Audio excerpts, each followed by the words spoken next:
Hotep family. So today we're going to do Black Africa by the misceganist Cheikh A Diop, and this is a deep look at part one.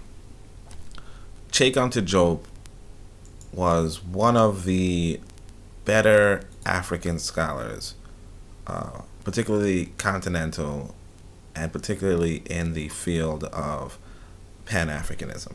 All right, he's very thorough, very meticulous. I could say from looking at him that he's kind of very Eurasian centered. Very Eurasian centered. Some of his books will give you a lot of insight into Eurasia.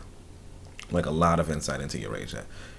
But before even going there, I want you to know that you can read this book along with me. All you need to do is join the Discord and you can get the link to the several ebooks that I have listed, two of which are this one, Black Africa, the economic and cultural basis for a federated state.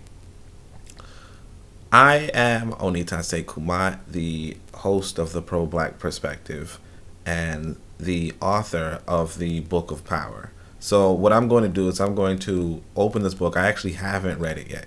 So I'm going to open this book. I'm going to read to you these, part one, part two, part three, and conclusion. But of course I'm going to start with part one. I was going to do a chapter by chapter, but I see part two is much longer. It's about 20 pages. And actually it's not that long. It's like 14 pages. This part one is kind of long. It's 30 something pages. But then part three you can see is 30 something pages as well. So I said, you know what?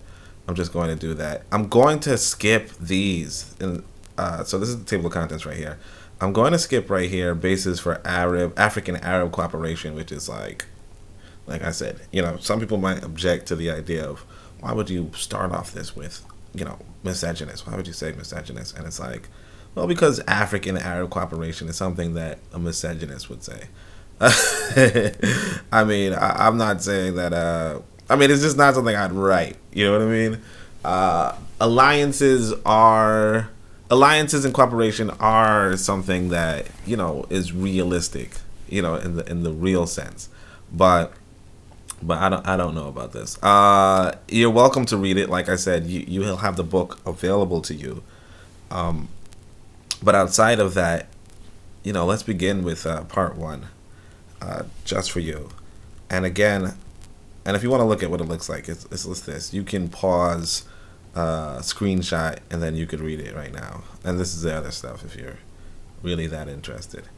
But just to make this quick and good, as they would say, I'm going to just skip all this stuff and get straight to it. So this is part one, historical unity, the restoration of African historical consciousness. So the time has come to draw practical conclusions from years of studying African problems, to sum them up in formulas that are as clear as possible and easy to apply. So chapter one, origins and history of the black world. So in all likelihood, present-day African people are in no way invaders come from another continent. They are the aborigines. Recent scientific discoveries that show Africa to be the cradle of humanity increasingly negate the hypothesis of this continent being peopled by outlanders. From the appearance of Homo sapiens from earliest prehistory until our time, we are able to trace our origin as a people without significant breaks in continuity. In early prehistory, a great south-north movement brought the African people of the Great Lakes region into the Nile Basin. They lived there in clusters for millennia. So this is pretty important. The Great Lakes region to the Nile Basin.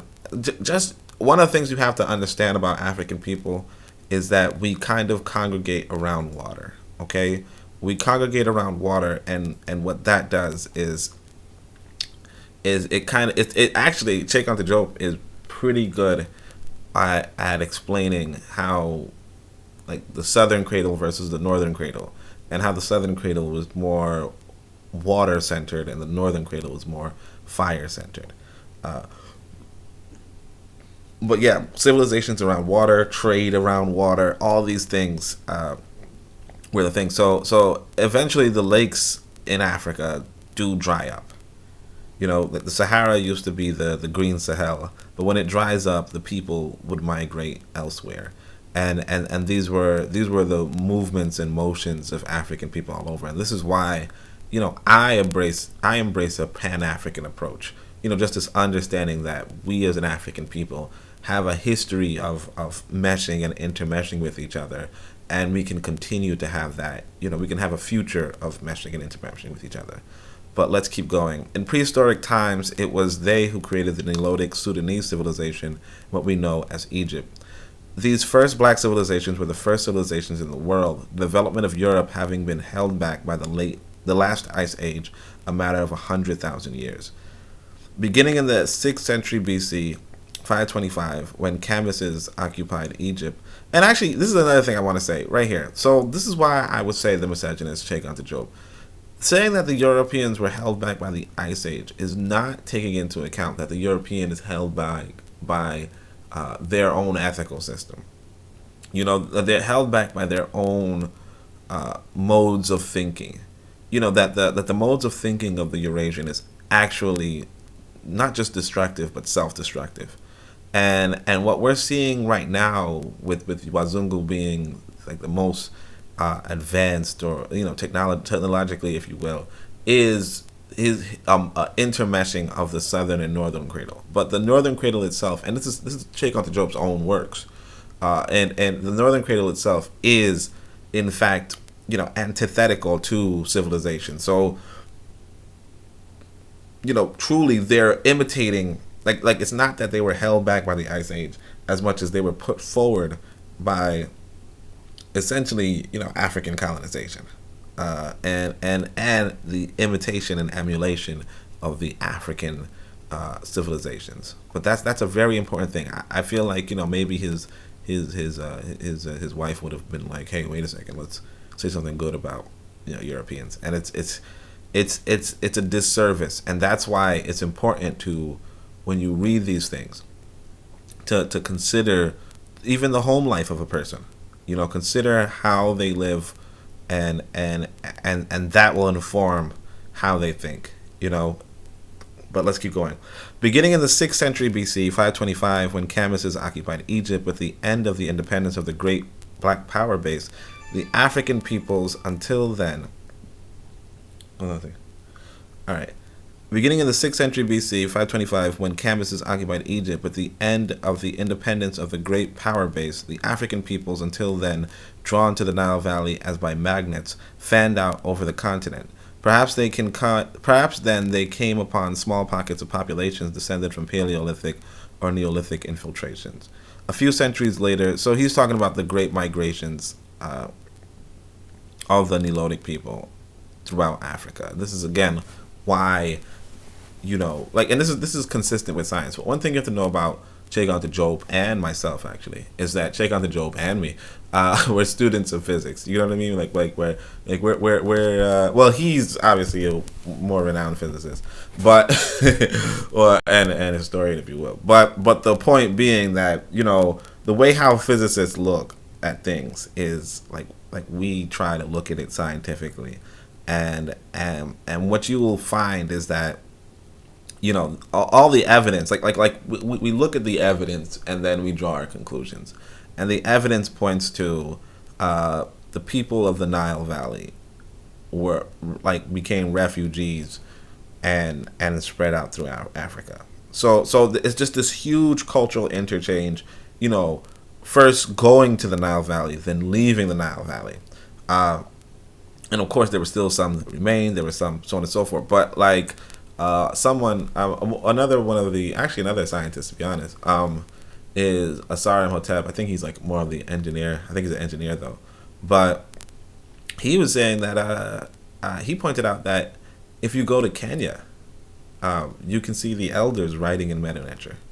Not so much because they're like, oh, let's study the. It's more like that's what they've been doing for millennia. So, or for a long time. And that's something that we have to understand, that these are the kind of these evince this Pan-African origin of our people. But of course I'm trying to go quickly, so let's just keep going. A few centuries later, around the 1st century, they found They founded the first of the continental civilizations in the West and South, Ghana, Nak, Zimbabwe, and others. Very important for this. It's very important that he says a few centuries later, okay, that Nok and Ghana and Zimbabwe were found. Because a lot of people will claim these preceded Kemet. And, well, we'll see now. We now know, thanks to radiocarbon methods, that the earliest sites in Zimbabwe do date back at least as far as the first century of the Christian era. On the east coast of Africa, Roman coins have been discovered at the port of Dumford as well as at Zanzibar, indicating a flourishing sea trade. The first Nigerian civilization, which Bernard and William Fagg, named the Nok civilization, have been traced back to the first millennium BC.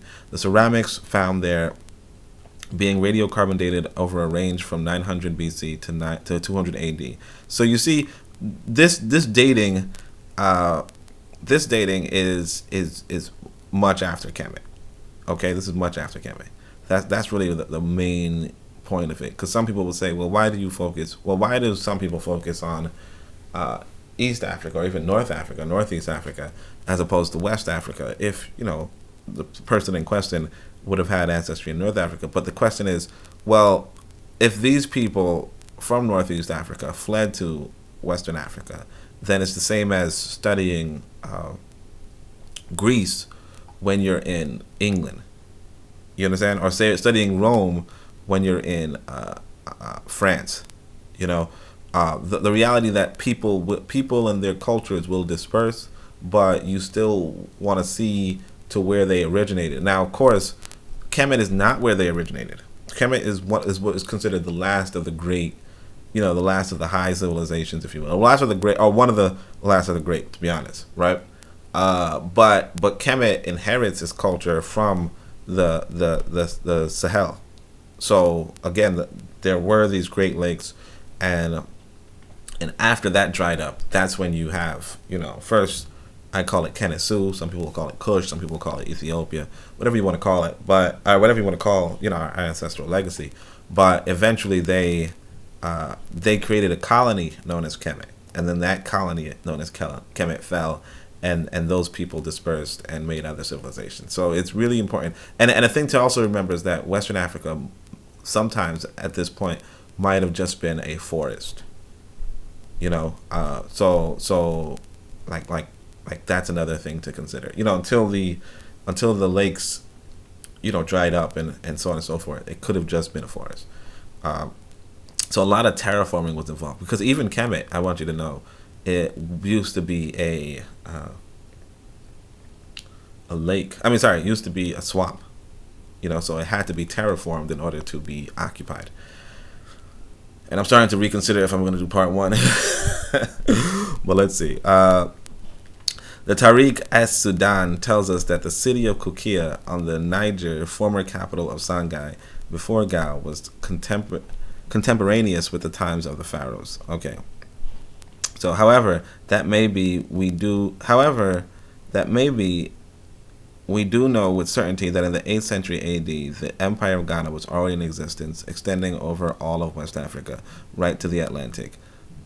So, yeah, they say that it could have been contemporaneous with the time of the pharaohs.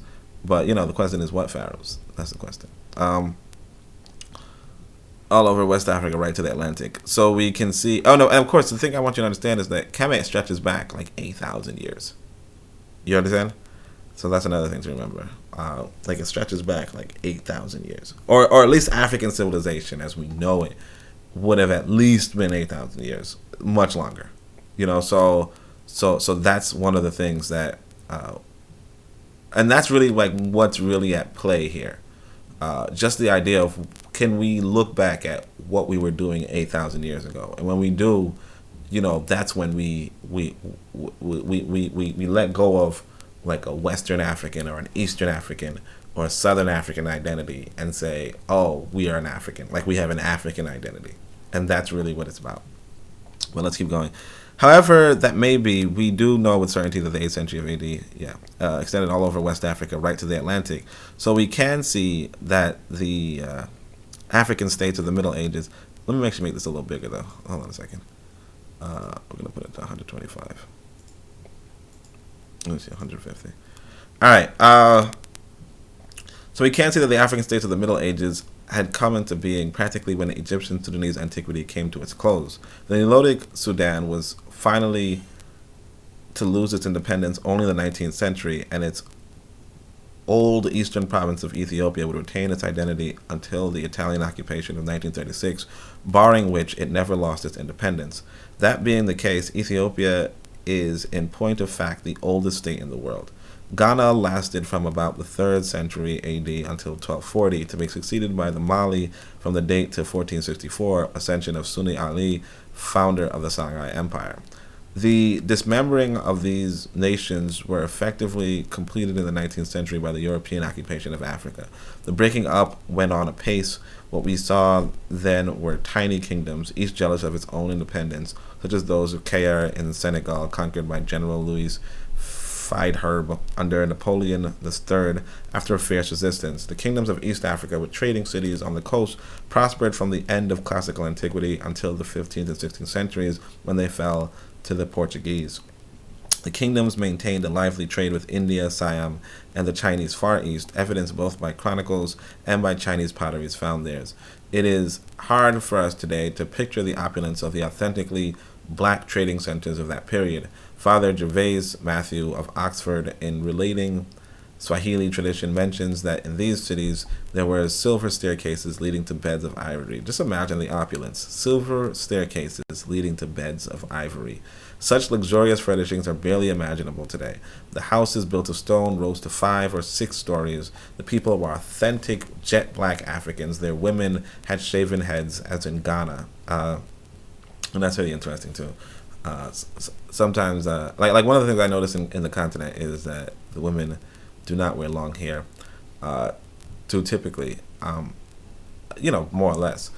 I mean, accepting locks. And one of the things about that I just want to point out is, that long hair tradition for women is more of a Christian thing, a Christian adaptation. And that's how you know that Christianity is like a perversion of, just not for African people, because this emphasis on long hair is not this emphasis on long hair for women isn't even like as good. And then you see what it does for the women, in the Western world, and so much as they wear like westernized hair. But let's keep going. These civilizations were overthrown by the Portuguese, who in the 16th century altered the old trade routes and sea lanes of the Indian Ocean. The conception of African history, just briefly sketched, is today, to all intents and purposes, accepted and endorsed by scholars. Black African culture set for the whole world, an example of extraordinary vitality and vigor. All vitalistic conceptions, religious as well as philosophic, I am convinced, came from that source. The civilization of ancient Egypt would not have been possible without the great example of black African culture, and in all likelihood was nothing but the sublimation thereof. I want to just go back and emphasize something, though. Look at this, 3rd century to 1240, that's 1,000 years. Ghana lasted 1,000 years. One of the longest civilizations, not counting China, or one of the longest nations, not counting China, if you can count China, that is America. And America is like 200 years old. 200 to 300 years old. It starts in 1776. Okay, so like this is 1,000 years old, and this is not even the height. Just understand that we were creating long-standing nations before, like we were creating long-standing nations like the world has never seen. And it's only a question of, will we do it again? And of course, I invite you to indulge my literature to do so. But we're going to continue on this, and then eventually, of course, I'm going to share my jingle, right? But let's keep going. The history of the Nilotic Sudan, Egypt, and present-day Ethiopia is well known. Until recently, however, the past of West Africa was related quite summarily.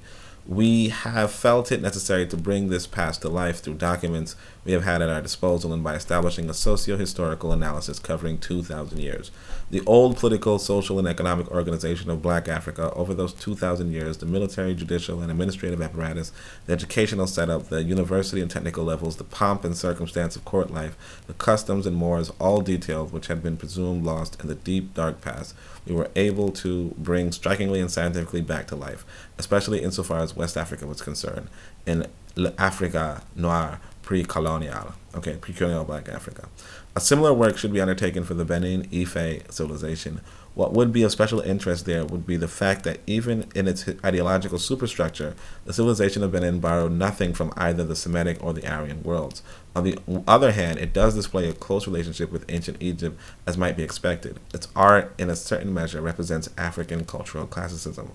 The same kind of exhumation and revivification work on our history for the period from antiquity to the present can and must be undertaken in a systematic way for all of Eastern, Central, and Southern Africa. Egyptian, Greek, Roman, Persian, Chinese, and Arabic documents known to exist, and with what archaeology may add to them, allow this to be done in large measure.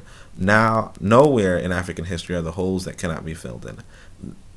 Are there holes that cannot be filled in? The empty spaces are only temporary, and the period that affects us runs without a break from Egyptian, Sudanese antiquity, and fits right in sequence. So he's mainly emphasizing, that we have to do better in our own study of our people, and that better, again, that better is going to come through you. And you not just studying our story, but you founding nations and helping in the national causes. So definitely join the Discord and let's build together. Let's keep in communication. Let's keep in contact, because this is a real subject, and it's lost. It's no holes cannot be filled in, but you have to understand that it's like the best time to plant a tree is 20 years ago. All right. So historical consciousness, and the second best is now. All right. So the historical consciousness is properly restored. The general framework of African history is set out. The evolution of people is known in its broad lines, but the research already begun will have to be continued in order to fill the small gaps that still exist, thus reinforcing the framework. One can no longer see darkest Africa set against a deep, dark past. The African can clearly follow his evolution from prehistory to our own day. Historical unity has become manifest. The psychological unity existing for all those who inhabit the dark continent, and which each of us feels, is an elementary fact that needs no demonstration. Geographical unity, likewise, obvious and is necessary, and it necessarily implies economic unity, the latter in which we shall discuss in the pages devoted to the industrialization of Africa. A consideration of the structure of pre-colonial African family, that of the state, the accompanying philosophical and moral concepts, and the likes, reveals a consistent cultural unity resulting from similar adaptations to the same material and physical conditions of life. This was the subject of my, I'll say it in English, the cultural unity of Black Africa. There is also a common linguistic background. The African languages constitutes one linguistic family, as homogeneous as that of the Indo-European tongues. Nothing is easier than to set down the rules that allow transfer from a Zulu language, Bantu, to one of the West African, Sarah Wolof Paul, or even the ancient Egyptian. And you can read this thing. That's Black Africa, pre-colonial Black Africa. Part 2. However, the old imperial languages, Sarakola in Ghana, Mandingo in Mali, Sangai in Congo, have had their areas of extension sharply reduced today. At the apogee of these African empires, the imperial tongues, the language of trade and government affairs, were the African languages themselves. Even after the advent of Islam, Arabic always remained only the language of religion and erudition, as did Latin in Europe of the same period. So this is the important thing, too, that we want to devise an African imperial tongue, a new African imperial tongue. But, of course, for the language for trade and government affairs, I would say at base you want it to be Swahili. But, if you look at my literature, I speak of this language, Kiankobia. And I think that's really, one of the things that we as an African people should work upon. Just formulating a new language in order to at the core of our own existence, and you have to understand, and I want you to understand, or you'll come to understand, when you read, my literature, the Book of Power, you'll come to understand that putting a language in place really does relate to building a nation. Building a nation, namely a university system, let's say erudition, an erudition system. Even if you want, you could say a spiritual system. But but it really relates to that. So it's imperative that it's something that we can do if we choose to work together. I want you to understand this. Okay, so with European occupation in the 19th century, the official African languages were replaced by those of the various mother countries. Local dialects surfaced and vied against the older national cultural languages which had virtually submerged them. It became It became less and less necessary for civil administration, politics, or social intercourse to learn the latter. The demands of daily life required learning the European languages. The disrepute of the old linguistic unities in our day reached its depth. So this is important to remember too. So basically, if you have an imperial language that is, for trade and government, and then the Europeans come and they have a language for trade and government, then you don't need to learn. You don't need to know Sarakole, Mandingo, or Songhai. Uh, you know, you don't need to know them because essentially you know these. You know English and French, and that's what those languages were for. So you go back to your local dialects as opposed to Sarakole, which was more for you to speak with the next Ghanaian man. But when it comes to English, you can speak with the Tanzanian. You don't have to stay in Ghana. You can now speak with the Tanzanian. You can now speak with the Nigerian. So again, we can form a Pan-African language above and beyond. It's only a matter of, but it's going to take some. It's going to take us organizing, and making nations and really doing good by our people. So again, I come work with that. All right. While we may be able to build a federated African state covering all the black continent of the basis of historical, psychological, economic, and geographical unity, we will be forced in order to complete such national unity and set it on a modern autochthonous cultural basis to recreate our linguistic unity through the choice of an appropriate African tongue promoted to the influence of modern cultural language. Linguistic unity dominates all national life. Without it, national cultural unity is but fragile and illusory. The wranglings within a bilingual country such as Belgium illustrates the point. So, again, linguistic unity is a possibility. So actually, it looks like he's going to talk about it. So we'll just analyze this. So chapter 2, linguistic unity, choice of language on a local scale in the framework of a given territory. Let us take Senegal as an example. Before any choice could be made, the kinship of the various tongues spoken. And let me just say this first. I didn't read this yet, because I didn't read this yet. I might speak a little too early, but if you have a problem with that, hey. Like I said, I'll give you the book for free.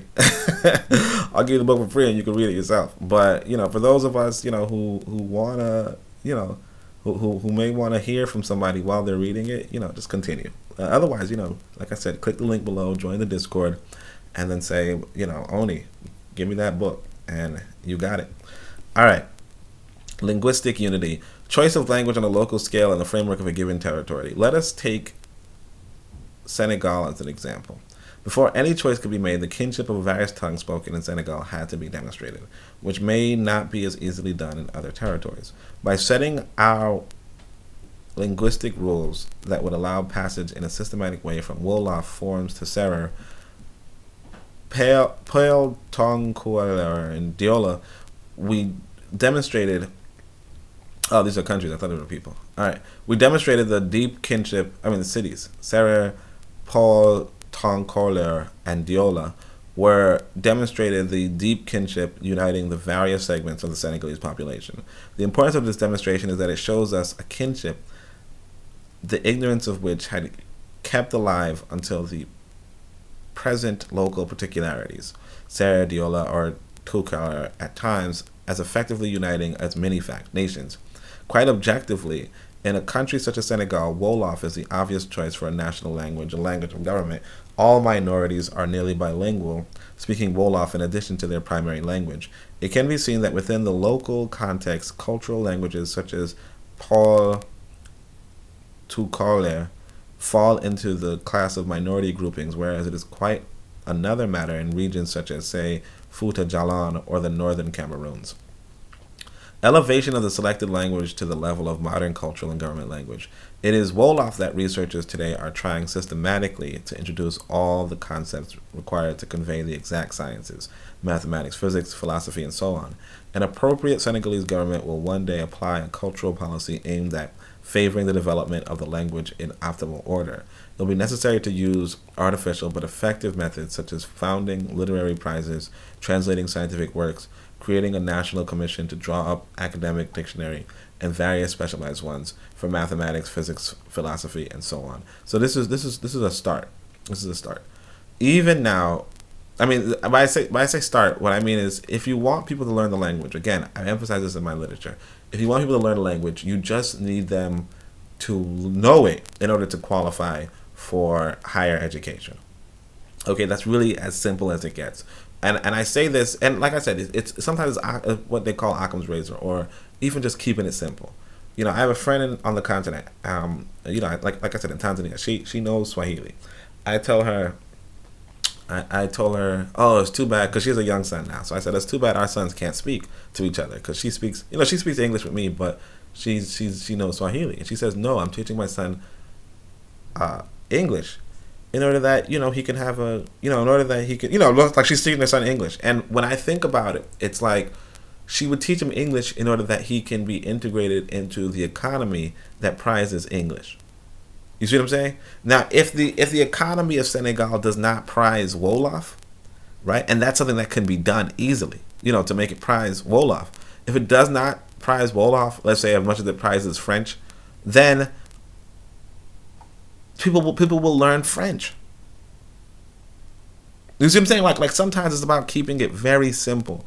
And so, you know, I mean, I'll try not to, you know, keep interjecting before it comes to that, but this that's just something I want you to mull over, think about, because again, like I said, I'm outlining solutions in my literature on all these topics, on almost every topic you can think of. And sometimes it's very simple, but something that we're not really, like even the smartest among us are not thinking about, so are not communicating. But let's keep going. Maybe he communicates it later. Who knows? Even now, I mean, I know, but you know, even now we must start such work on a limited scale in order to show once and for all that it is indeed possible to raise an African language to the prestige of any of the European cultural languages. See, this is not prestige. This is translating. Prestige is how can you like, how is the economy around that language? You know, if you just have the works in translation, that's nothing. You know, like in Russia, like I see the word Russia over here. In Russia, you know, the economy is shaped around the Russian language, so of course you're going to learn it. You know, if you're applying to be an engineer, you'd want to know Russian, obviously. But otherwise, it's no. All right, let's keep going. Even now, we must start So what has so far been done and continues in this regard in Wolof has only exemplary value. Similar work must be judicially carried out in a framework of each territory. The same criteria of selection will have to be applied in determining the territorial language with the same delicate study beforehand of linguistic, ethnic, and other considerations in order to reduce any possibility of offending regional sensibilities. Again, this is like this is the trouble. I mean, I want to say this is the trouble with, you know, the quote-unquote African nationalists and how we think. It's not about sensibilities of people. It's not about offending the sensibilities of people. You can't, you're wasting, you shouldn't even think about that. English does not operate in Nigeria, or French doesn't operate in France worrying about the regional sensibilities. You know, France sets up a government and says, hey, if you want to work here, you have to speak French. You know, if you want to work, and you want to work there because otherwise you're going to starve. You understand? You don't have to worry about what people are speaking at home, what people are, if there's good works in the thing. Like, France doesn't care if there's good physics, you know, mathematics. The only reason why they have that is for practicality. We cannot just simply think that, oh, well, all the work is available in Wolof. Now our people are going to speak Wolof. No, you have to have an economy. Like, if I'm in an office and everybody's speaking Wolof around me, not only am I going to pick it up, but clearly, if I want to advance in that office, if I want to keep my employment in that office, I have to know Wolof. You understand? So again, these are the things that I like. Like I said, I write literature. I write literature in order that we as the people can engage, like in order that we can get a real, more practical view at things. And because the issue is that once upon a time, or at least like before, like I write because it needs to be said. That's what I'm saying. Because the things are not being said otherwise. As quickly as possible, Wolof should become the language of government used in public and political documents and acts, parliamentary debate, drawing up the Constitution and legal code. Again, this would just make it obscure. It's like academies, legalese. I mean, you should do this. You should do this, obviously, but you have to integrate. It has to be a part of the economy.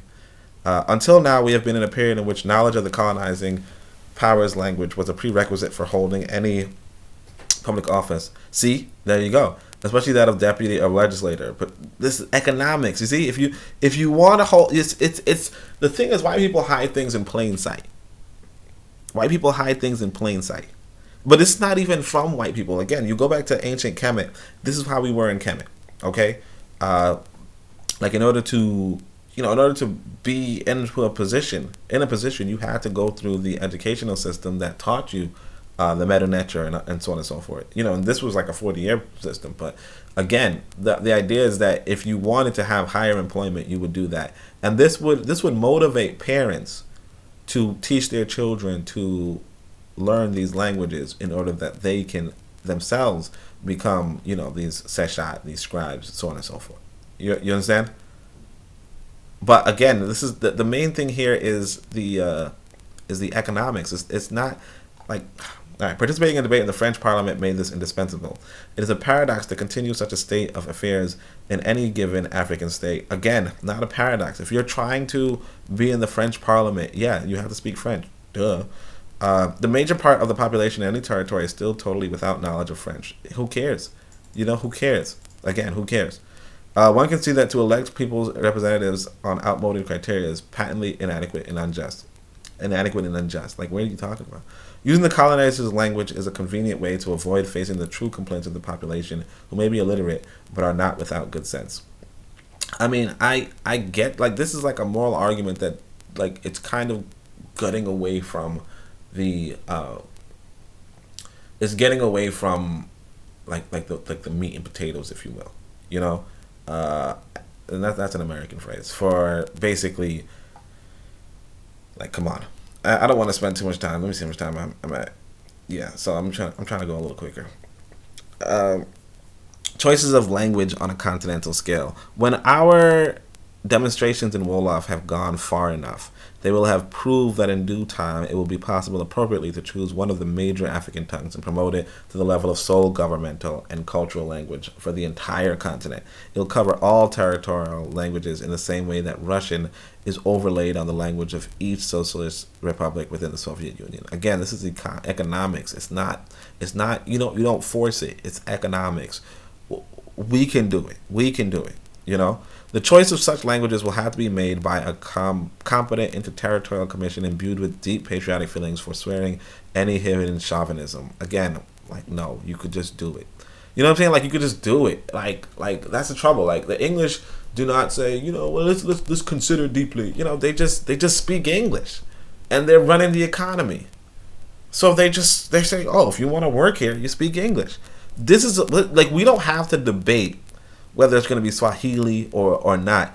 Like I said, the sister in Tanzania, she's learning, she's teaching Swahili not because people debate, and she's teaching English not because people are debating it, not because English is blah blah blah. If China were the economy that she was going for, she would teach Chinese. It's that simple. It's economics. Like, all right. The language thus selected will at first be taught in the secondary schools of all territories. Yes, just as it were an obligatory foreign language in the curriculum. No, not as foreign language. You teach it as the primary language. You understand? If you're teaching as foreign language, you already messed up. Like I learned Spanish as a foreign language? I don't know it. I don't care to know it because there's no economic value. Sometimes a job would say must be bilingual or something, and I just don't apply. But but the reality is that no, you're not gonna have people learning Spanish. If the job said must be speak Spanish, then yeah, I would learn. Then if I were in that kind of mode of thinking. All right. Then, as textbooks on various subjects are completed in this language and adopted in high schools and colleges, the continental language will take the place of European languages as the vehicle for our modern national culture. No. European languages will not disappear from our schools, but will progressively drop back into the position of elective foreign languages learned on a secondary school level. A citizen of any given territory will be obliged to learn to speak fluently the continental languages, a language while still being able to get secondary and even higher education in the territorial tongue. Okay, yeah, and this is what's important right here. So but that's what I'm saying. You don't want to say all this and then just say this in a sentence, because this is the most important thing. You want, and it's not just higher education. You want the economy to be around the territorial language. That's really what's important. That's why I say the plan for Pan-Africanism, the plan for African unity is Boko Waset Nakeru.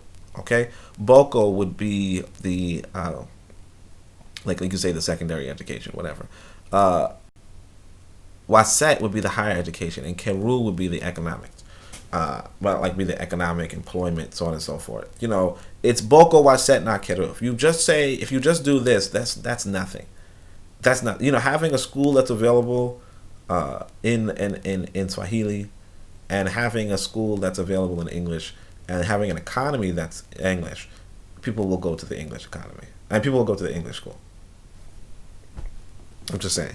Black writers and artists at their Rome Convention, Easter 1959, and the Federation of African Students in France at its July 1959 seminar at Rennes both officially adopted the view of the necessity and characteristic of linguistic unity. During the transitional period, European languages will continue to be used, but that situation must not be allowed to endure too long, lest it eventually turn Africa into a super Switzerland. There is nothing to be gained by urging simultaneous perpetuation of French, English, Portuguese, Spanish, and Afrikaans, and why opt for exclusive use of either French or English. Now, bear in mind, I don't know if this has all the pages, so that's another thing to consider. 12. We must remain circumspect about subtle efforts of Anglo-Americanized Black Africa, considering how many of the colonies were formerly British. The joint effort of Great Britain and the United States especially run counter to established intellectual habits and suggest to former French, Portuguese, Spanish, or other colonies that they ought to opt for English so as to make that tongue the lingua franca of the whole continent. Linguistic unity based on a foreign language, however one may look at it, is cultural abortion.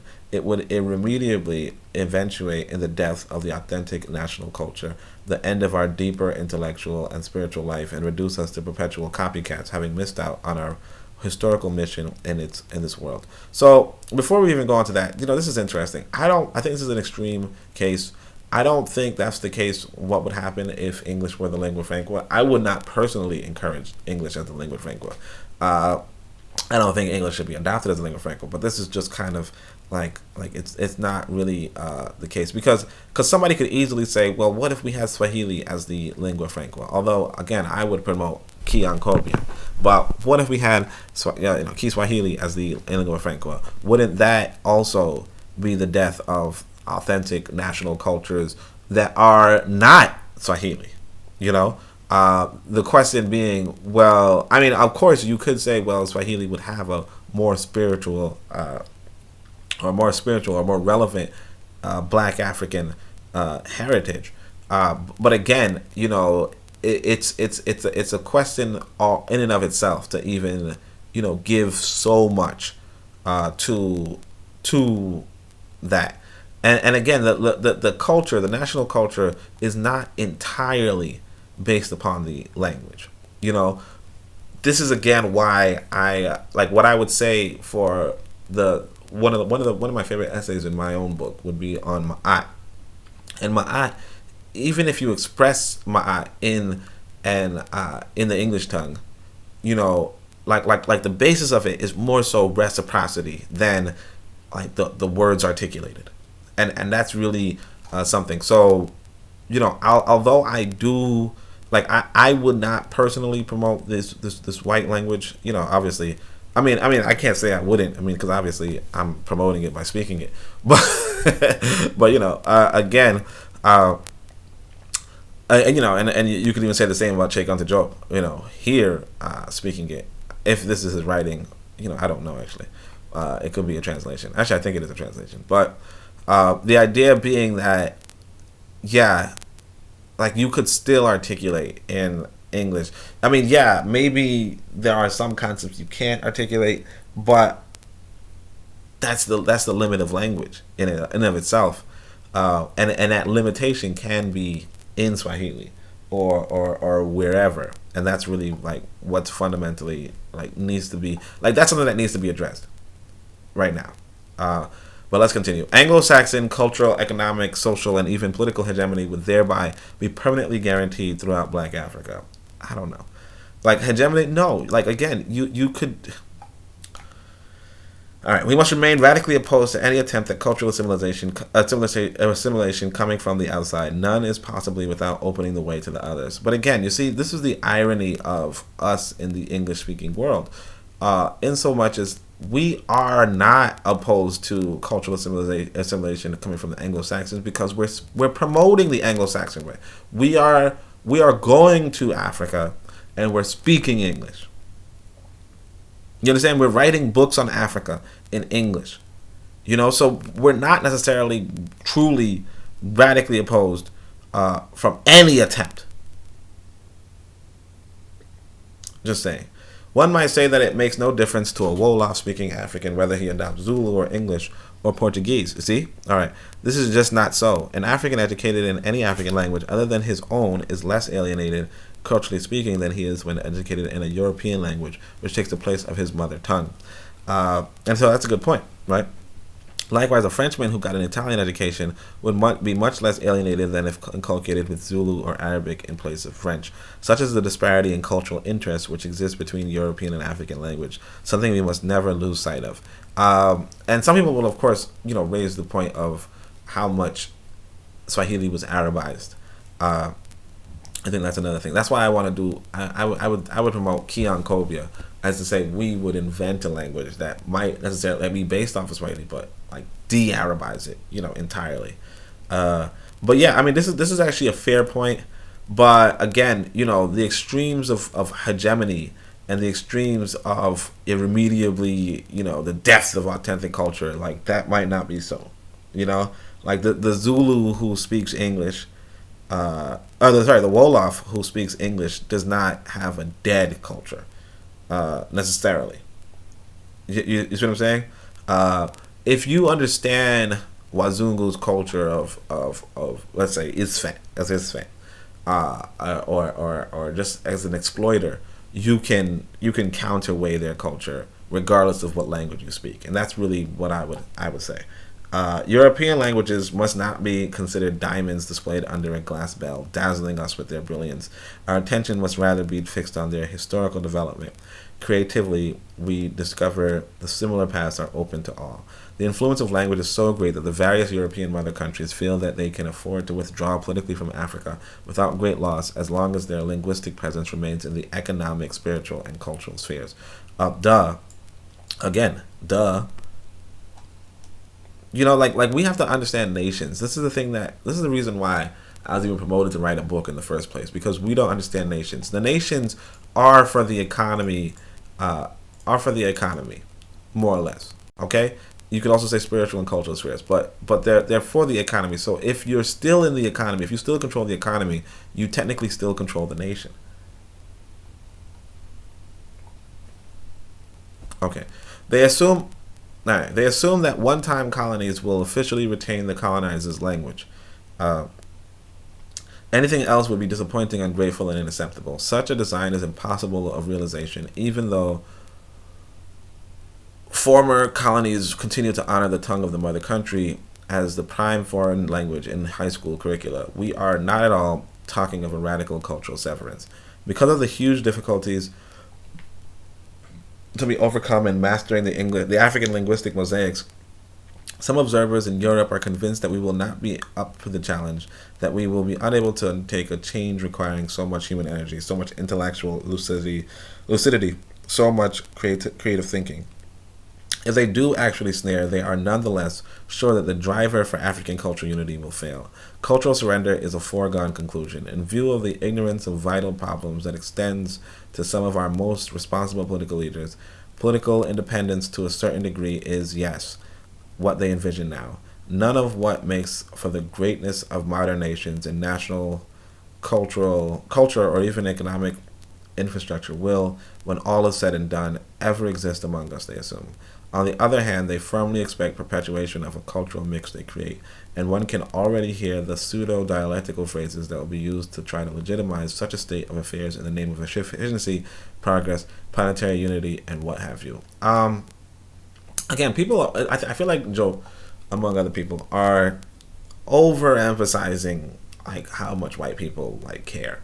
I'm not saying they don't care, obviously, but it's just a matter of if I have a factory, like all right, let's say I'm English speaking, okay, like obviously, right? Or all right, let's say I was a Zulu speaker, right? If I'm a Zulu speaker and I set up a factory, right? I'm a Zulu speaker and I only speak Zulu, and I set up a factory in Nigeria, okay? I speak Zulu, right? The people I want working under me, right, should understand Zulu. Okay? Because otherwise I cannot communicate with them. The people working under them, if the people working under them, unfortunately, for what it's worth, should speak Zulu. You understand? That's an appeal. Now, if they speak, now obviously in Nigeria, they might speak, let's say Igbo, right? Let's say they speak Igbo. But if they speak Igbo and Zulu, then there you have it. Now, if I and that's the thing. And if let's say I have this factory or what have you, and it takes specialized training, that specialized training should be in what language you think? Igbo, English, Portuguese, French? No, Zulu. The thing with these white folk is that they speak English. So of course, when they like if they're doing business with you, they want people to engage them in English. If they have factories and so forth in Africa, they want those working for them to speak English, at least at the highest levels, at the nearest chain of command. And if it goes down the line that people understand English, that's better for them.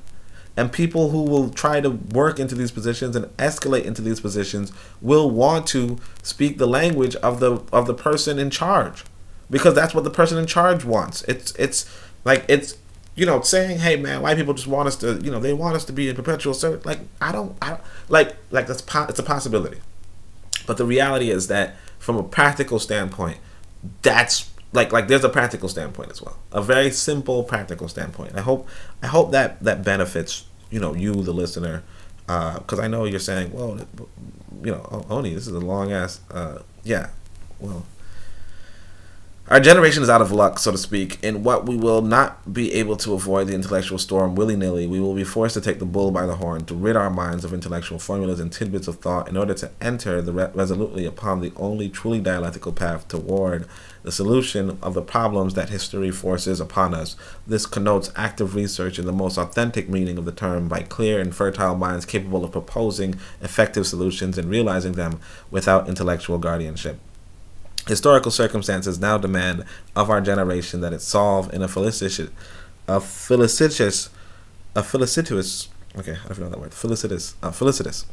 manner the vital problems that face Africa, most especially the cultural problem. If we do not succeed in this, we will appear in the history of the development of our people as the watershed generation that was unable to ensure the unified cultural survival of the African continent, the generation which, out of political and intellectual blindness, committed the error fatal to our national future. We will have been the unworthy generation par excellence. The selection of the single language for the continent, one without any foreigner, whether French, English, Russian, Indian, Chinese, Japanese, German, Dutch, Spanish, Portuguese, Italian, or other. And notice that he leaves out Arab. because again, the conversation is on Swahili, but he kind of leaves out Arab. And he leaves out Arab. And what's interesting about Swahili is that it also has French and English, where it's like it's really adapting a lot of other languages, or non-African languages. This is why I promote Kiankobia. So if you want to read about Kiankobia, you know where to look. Would have to learn to communicate with any African on our black continent. So he's saying a selection that the foreigner would have to learn. See, again, this is where it comes down to. The foreigner is saying to himself, why should I have to learn if I'm the one giving the jobs? You understand? Like, if the Zulu goes to Nigeria, he's like, why do I have to learn if I'm giving the job? And I can easily find people who speak Zulu to do the job. That's really what it comes down to. But we can. I'll tell you more about that. Would thus obviously lead to a simplification of our intercourse with the outside world. International relations, far from becoming more complicated, will become much simpler. So, I at this juncture, what I want you to understand that whole idea that I just told you, that the Zulu person will want his cohorts to speak Zulu, or his or her cohorts to speak Zulu.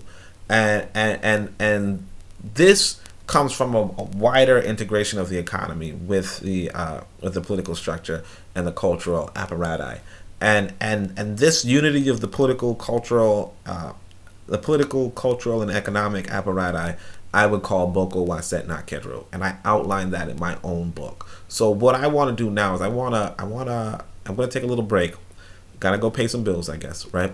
I want to take a break, and I want to sing to you or jingle with you about the book that I've written, and you can see the value of its analysis just by reading even Black Africa for the first time.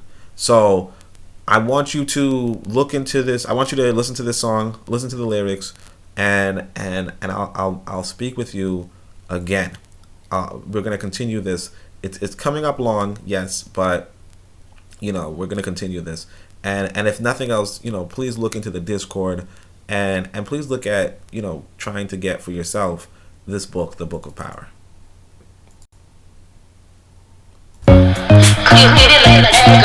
Okay, so I know books, alright? So let me tell you about a book.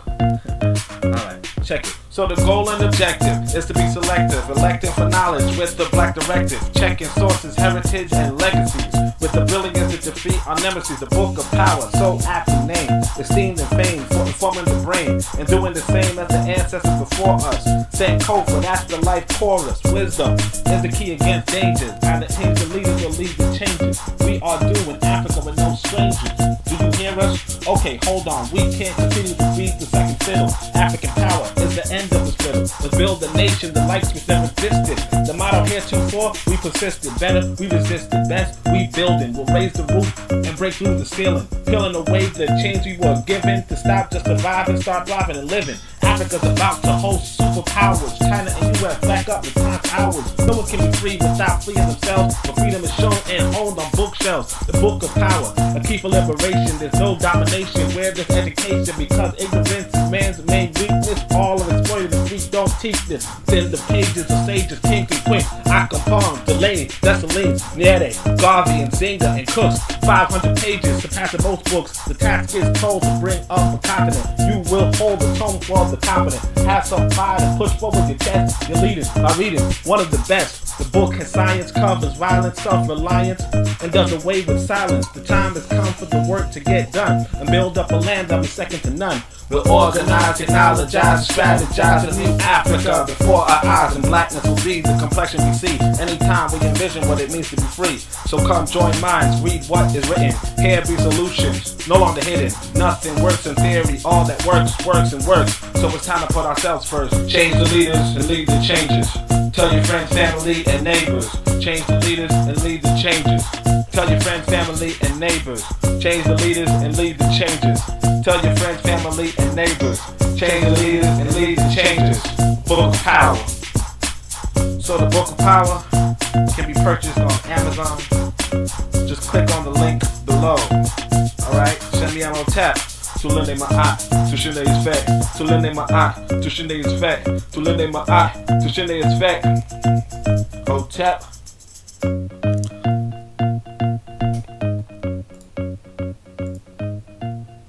right, peace, family. So, this will be chapter 3, political unity and federalism.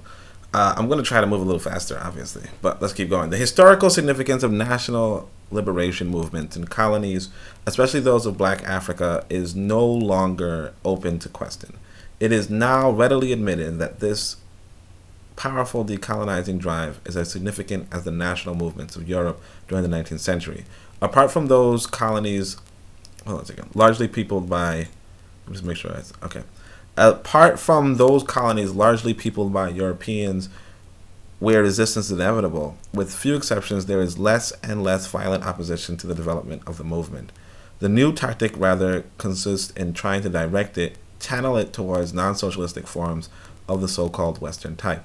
If this goal were to be reached, the former colonial powers and the United States might stop worrying. Black Africa would not be balkanized, for the political regimes of the Balkan countries are now relatively stable, but South Americanized. It would be made up of proliferation of little dictator-ridden countries without organic ties one to another, ephemeral, afflicted with chronic weakness, governed by terror with the help of outsized police forces, but under economic domination by foreign countries, pulling strings through the mere presence of an embassy. Shit. Like, he's right, you know what I'm saying? Like, the model in South America is this, and this is what happened in Africa. We do talk about how like sometimes I do hear people saying Black Africa was balkanized, but really it was South Americanized. And I actually, you got to give Cheikh A Diop some credit for this, because this is exactly what you have: dictator-ridden countries, like this is pretty good. I'm actually going to reread it. I feel like this should be like, I almost want to put this on social media. So let me just say, it would be made up of a proliferation of little dictator-ridden countries without organic ties one to another, ephemeral, afflicted with chronic weakness, governed by terror with the help of outsized police forces, but under economic domination by foreign countries, pulling strings through the mere presence of where are we? The mere presence of an embassy. I'm going to take a screenshot of this because, essentially this is, I want to say that, sometimes we use different words, different phrasing. So what you'll have with, it looks like I don't know how to use a screenshot, but what you have with, actually let me see if this works. What you have with, one second. What you have with Kwame Nkrumah, right, is that he would say this is neocolonialism. Okay? This is another way to look at it, to say that, I like this phrasing, South Americanized, because that's not only what happened, but it's not using like neocolonialism as a term. Now, I don't know if he's going to use it later, but this is one of the reasons why you want to read from different people, because they sometimes do articulate things well. And this is one of those examples of a good articulation. So, this was pretty good. So this was the case in Guatemala, where the following extraordinary situation occurred. A foreign business firm, the United Fruit Company, overthrew the local government and replaced it with another more amenable to the company's aims, working in conjunction with the American embassy and, as we now know, the CIA, thus providing the emptiness of the so-called independence of such a state. Yeah, this is very important. Why is this important? But this is the thing you have to understand. I want you to understand that as a nation, your interest is looking out for your interest. Okay, so America is a nation itself, and its interests are looking out for its interest. It's the interest of its nation. So if America can get cheap, let's say, I don't know what the United Fruit Company does, but let's just say it gives you fruit. Let's say, I don't know what Guatemala produces. Let's say Guatemala produces, let's say, mangoes, right? If the objective is to get cheap mangoes, right, and the Guatemalan government, at the time, the local government at the time was saying, nah, we're gonna charge you more for those mangoes, right? Or whatever it would be, right?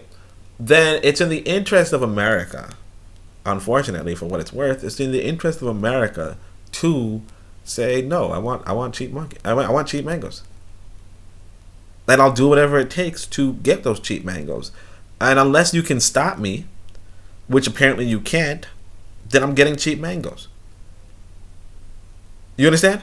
So I say this to say that even when we formulate our own Pan-African nation, we have to keep in mind that like if we're going to go about with a broader solution, and I feel like this is not heading to that way because he's talking about federalism. If we're talking about Pan-African nationalism, we have to understand that if we want cheap mangoes from a neighboring country, we're going to have to get it. And that might not sound good. You might not want to hear that, but you know, as they say, it is what it is. You know, you could try that. You could try the diplomacy route, or you could try the war route. And you might say, well, I don't want war with our own neighbors. You don't. But if you do not become powerful groups, like that doesn't weaken powerful groups. And if we go back to what Cheikh A was saying earlier, in regards to, or I mean the misceganist Cheikh A, what he was saying earlier in regards to how it's better for the Zulu to speak Wolof than English. It is better to be conquered by, or not. Let's not use the word conquer. It's better to be. It's better to be. Let's say, it's better to be colonized. I mean, I know colonized is not a better word, but it's better to be colonized, or better to have that relationship, have a relationship, have a disproportionate relationship with the Wolof than in English. You understand? That's really the point. It's like if you're weak, you're going to be overtaken. You're going to be overtaken in a land where there are strong. So the only question is it better? Because if the Wolof are ruling over the Zulu, if we give that example, if the Wolof are ruling over the Zulu, like Cheikh A was arguing earlier, at least there's this cultural affinity, this cultural synchrosity, this cultural and what also happens is that the ethics of the Wolof would make it so that this quote unquote rule, this quote unquote colonization, this quote unquote conquest is amenable. You know, it's not the same. The Eurasian will do the exploitation. Okay, they will exploit you. The African is not about exploitation, so there's not really that negative aspect to it. And this is why we go back to the Songhai Empire, the Ghana Empire, the Mali Empire. The reality of these empires, you know, lasting for 1,000 years, as I pointed out earlier, is due to the fact that they were not necessarily like subjugating and exploiting people, you know, as the Eurasian does. So the Eurasian, and this is also comes back to the limit. You know, if we go back to the original conversation on the limit of using English as a language, because the good of cohabiting with another people, or the good of having a government over another people, is not communicated in the English language. Okay, it's not communicated, so it would sound bad me speaking it. You know, I've actually said the word elite to a woman, and she said, "Ugh, if that's the case, I don't want to." You know, that sounds like what the Europeans were doing in the Europe. You know, and it's like, no, I don't want to sound like the European, but I'm speaking his language. But you have to understand, like, this is why a study of the African spiritual system is also utmost. But as we said, it lends itself to this reality of how much English is like it does lend itself to, it does give credence to the earlier argument in regards to the importance of having an African language, which I don't necessarily dispute. You know, because like I said, I'm even now just trying to describe to you something that would be noble. It sounds ignoble, and it would turn off a lot of African people who do not study spirituality. But let's keep going. If we are to protect Black Africa from such a fate, the idea of a federation must actually constitute, for all of us, especially those in the high political positions, a method of survival by way of an efficacious political and economic organization to be set up in optimum time. Not just a dilatory demagogic formulation receiving merely lip service. We must stop fooling the masses with minor patchwork and bring about the ultimate break with all the fake structures, Communaire, Commonwealth, U-Africa, which have no historical future. Black Africa must finally and definitely be started up the slope toward its federal destiny. So federation, I don't know about federation. Oh no, federation is actually a pretty good idea. Actually, we can. We'll explore what he's talking about. We cannot go on running with the hare and hunting with the hounds. The African countries in the years ahead will be forced progressively to strengthen their organic federal ties with ridding themselves of the remains of those that bind them still to their former mother countries. This need in no way result in economic chaos. West Africa alone, if federated, has an economic potential greater than that of France and England combined.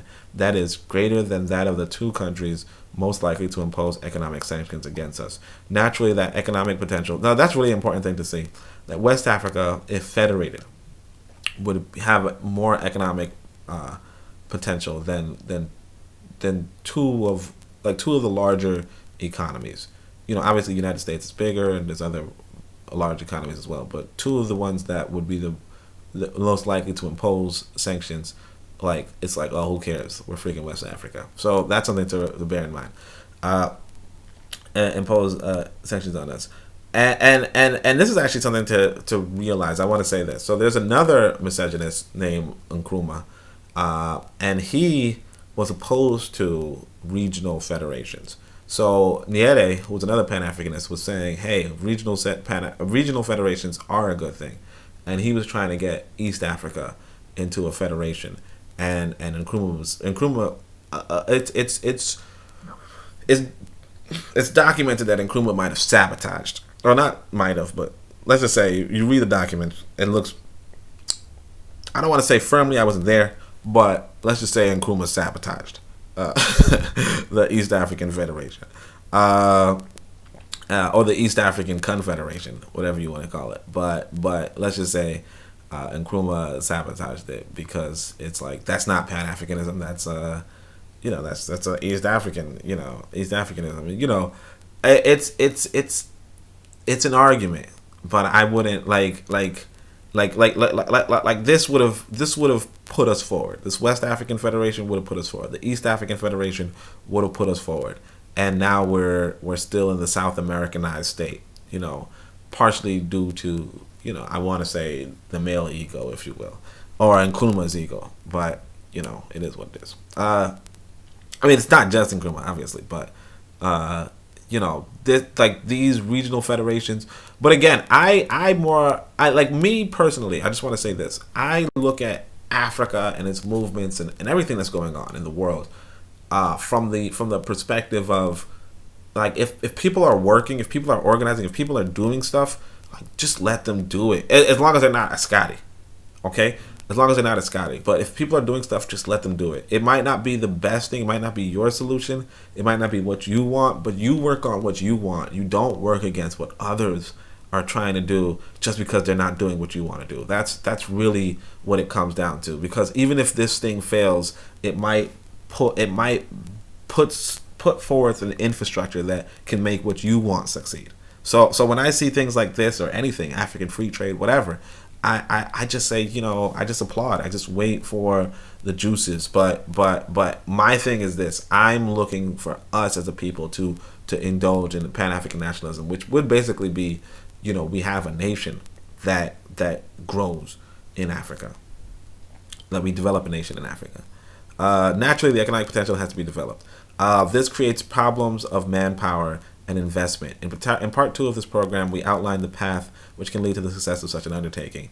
So that's exciting, right? Those in political power are the only ones who have not proved themselves up to coping with these problems, who indeed have never seriously given thought to them, who are terrified of taking the action which they conceive as economic weaning. They rather attempt, while acting as a screen, to perpetuate the same old economic political guardianship in a more insidious manner, less visible to the masses, but no less effective. Yeah, okay. The proliferation of political leaders is a specifically African fact of life, resulting from colonization by different imperial powers and a consequent breaking up into administrative territories of conquered regions. It constitutes a serious difficulty that will have to be taken into account in any attempts at African continental unification. Yeah. So So the thing is this. This was really important. So the elite of Africa, the Ascadi elite of Africa, are holding Africa back, but they have, as he pointed out earlier, this police force, this outsized police force. So the police force is the resistance. It is essentially what it would be holding back Africa from realizing its true destiny. And again, this police force, can work against the masses, but it might not necessarily work against a military. So if African, so it unfortunately you have to see the writing on the wall that Africa's unity is basically it's like 90% certainty that if Africa is to be united, well, no, not 90% certain. I mean, there's a way to, it's going to be opposed. The unification of Africa is going to be opposed. It's going to be opposed, and it might be opposed by people with force of arms. Okay? Now, they might not, now, if you have greater force of arms, they might not fight you. But, chances are that there are, because there are Askari in Africa, they may go to war with you. No concrete way has yet been proposed that might lead inevitably and rapidly to a federation of African states with partial or total surrender of local sovereignty. For all the fine public statements, multifarious individuals and general interests are at work to make people cling to the established frontiers of the various territories. No one has ever suggested any sort of cartel of presidents or heads of states of the embryo federal government, which might be brought in gradually as the various states become emancipated. This might be the way to provide a collective dictatorship within which no one chief of state would hold the top position, pending full independence of the continent. Individual states' interests could thus be safeguarded at the same time as African unity. On the other hand, the establishment of some kind of consolidative assembly, the organization of a Latin American type debating society, can in the long run lead only to an increasingly tolerated and finally fully accepted ossification of the various frontiers of African states. This would unavoidably mean a mosaic, as in South America. I want to say this though. I don't know what year this was written, but it looks like Africa wasn't completely politically liberated at the time. So that's really something important to consider. So continental states, unification of the entire planet does not seem likely in the immediate future. Duh. Whatever a superficial mind might think of it, the social consciousness of the world at this juncture is far from having been sufficiently awakened for certain half-hidden feelings to be extirpated from it. And it's important to realize too that I don't even know if he was married to a white woman at this point. So it might not be a fair statement to call him a misogynist, but he probably was, because this is like one of those things that, like, if you were married to a white woman, you'd probably say, if you were married to a white person, you'd probably say, because who cares about the entire planet? The thing is that the consciousness of Eurasians is antithetical to the consciousness of Africans. Okay, that's something that I want you to understand. So if it's antithetical, who gives who cares? Who cares what, you don't want unity with them at all. They are opposed to you. They are opposed to you, so you do not want unity with them. But let's keep going. The social consciousness of the world at this juncture is far from having been sufficiently awakened for certain half-hidden feelings to be extirpated from it. Eternal vigilance remains an urgent prerequisite to eventual world unity. That's what I'm saying. World unity, no. What are sometimes called grand designs do not readily fit in with the history and interests of people. When the true faults within them become apparent, they will doubtless follow the shape of continents for a period now difficult to assess. Nor will that period under any circumstance be shortened by anything but mutual respect or fear of one another's powers. Sincere fraternization and the unity of the planet will be possible only when the various peoples are equal in strength and advance to a point where none can any longer hope to deceive any of the others. The formation of continental states would appear to be a preliminary step toward planetary unity. Again, like I said, this is misceganist. This is you could do without this. Okay, you could do without this. This is more likely since Europe, which by itself colonized nearly all of the globe, might take umbrage when it reaches the end of its delusion and clearly understands that it has lost all of its former colonies. European unification, in that case, might be based on bitterness, as suggested by certain flare-ups of neo-Nazism, Christmas 1959. So this seems like a 19 something, early 90s, early 60s, perhaps less devoid of deeper significance than some have alleged.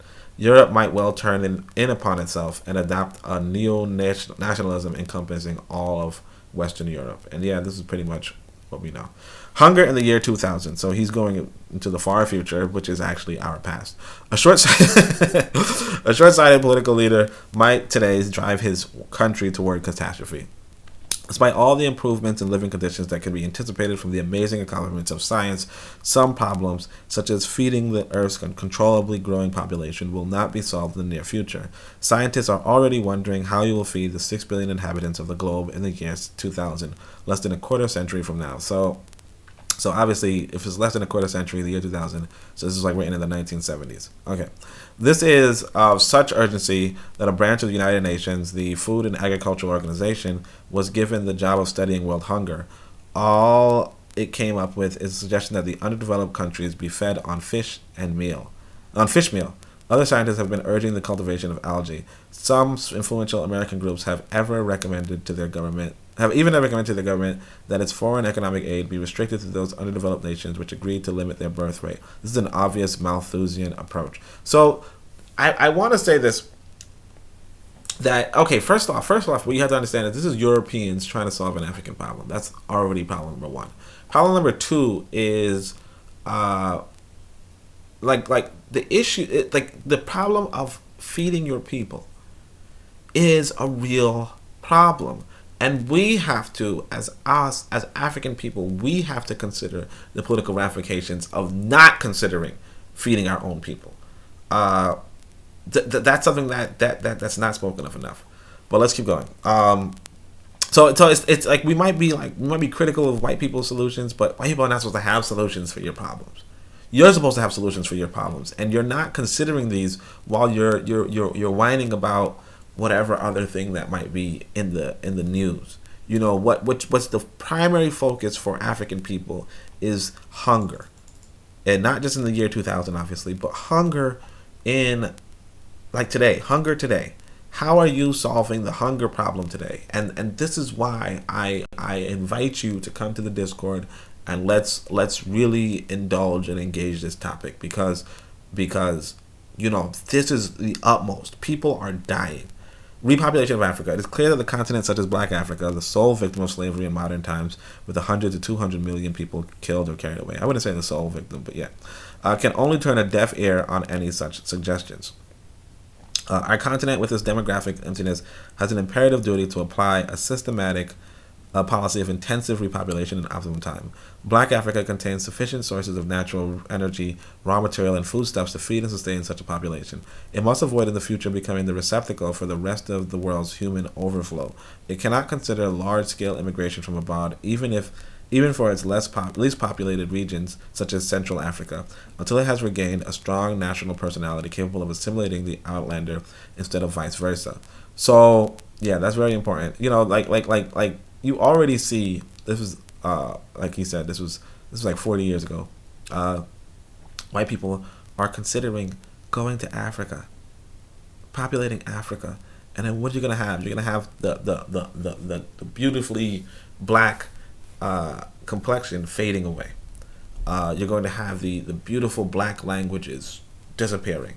You're going to have all of this only because we are not organizing and uniting. And this is something that, you know, he's saying about 40 years ago. And I mean, I'm sure you might say, well, Africa is now, you know, still 90%, 99, you know, 90% African and all that. Because, you know, realistically speaking, these people can't survive in that heat, in that temperature. But, you know, like we have to do a lot more because Africa's growing up to be a very young nation. Like let's say 50% of the people are under 25 or something like that, and yet its leadership is like 80. You know, like they've been the leadership like during the time this brother was writing. You know what I'm saying? Like, I mean, although I don't really call misogynist brother, but you get what I'm saying.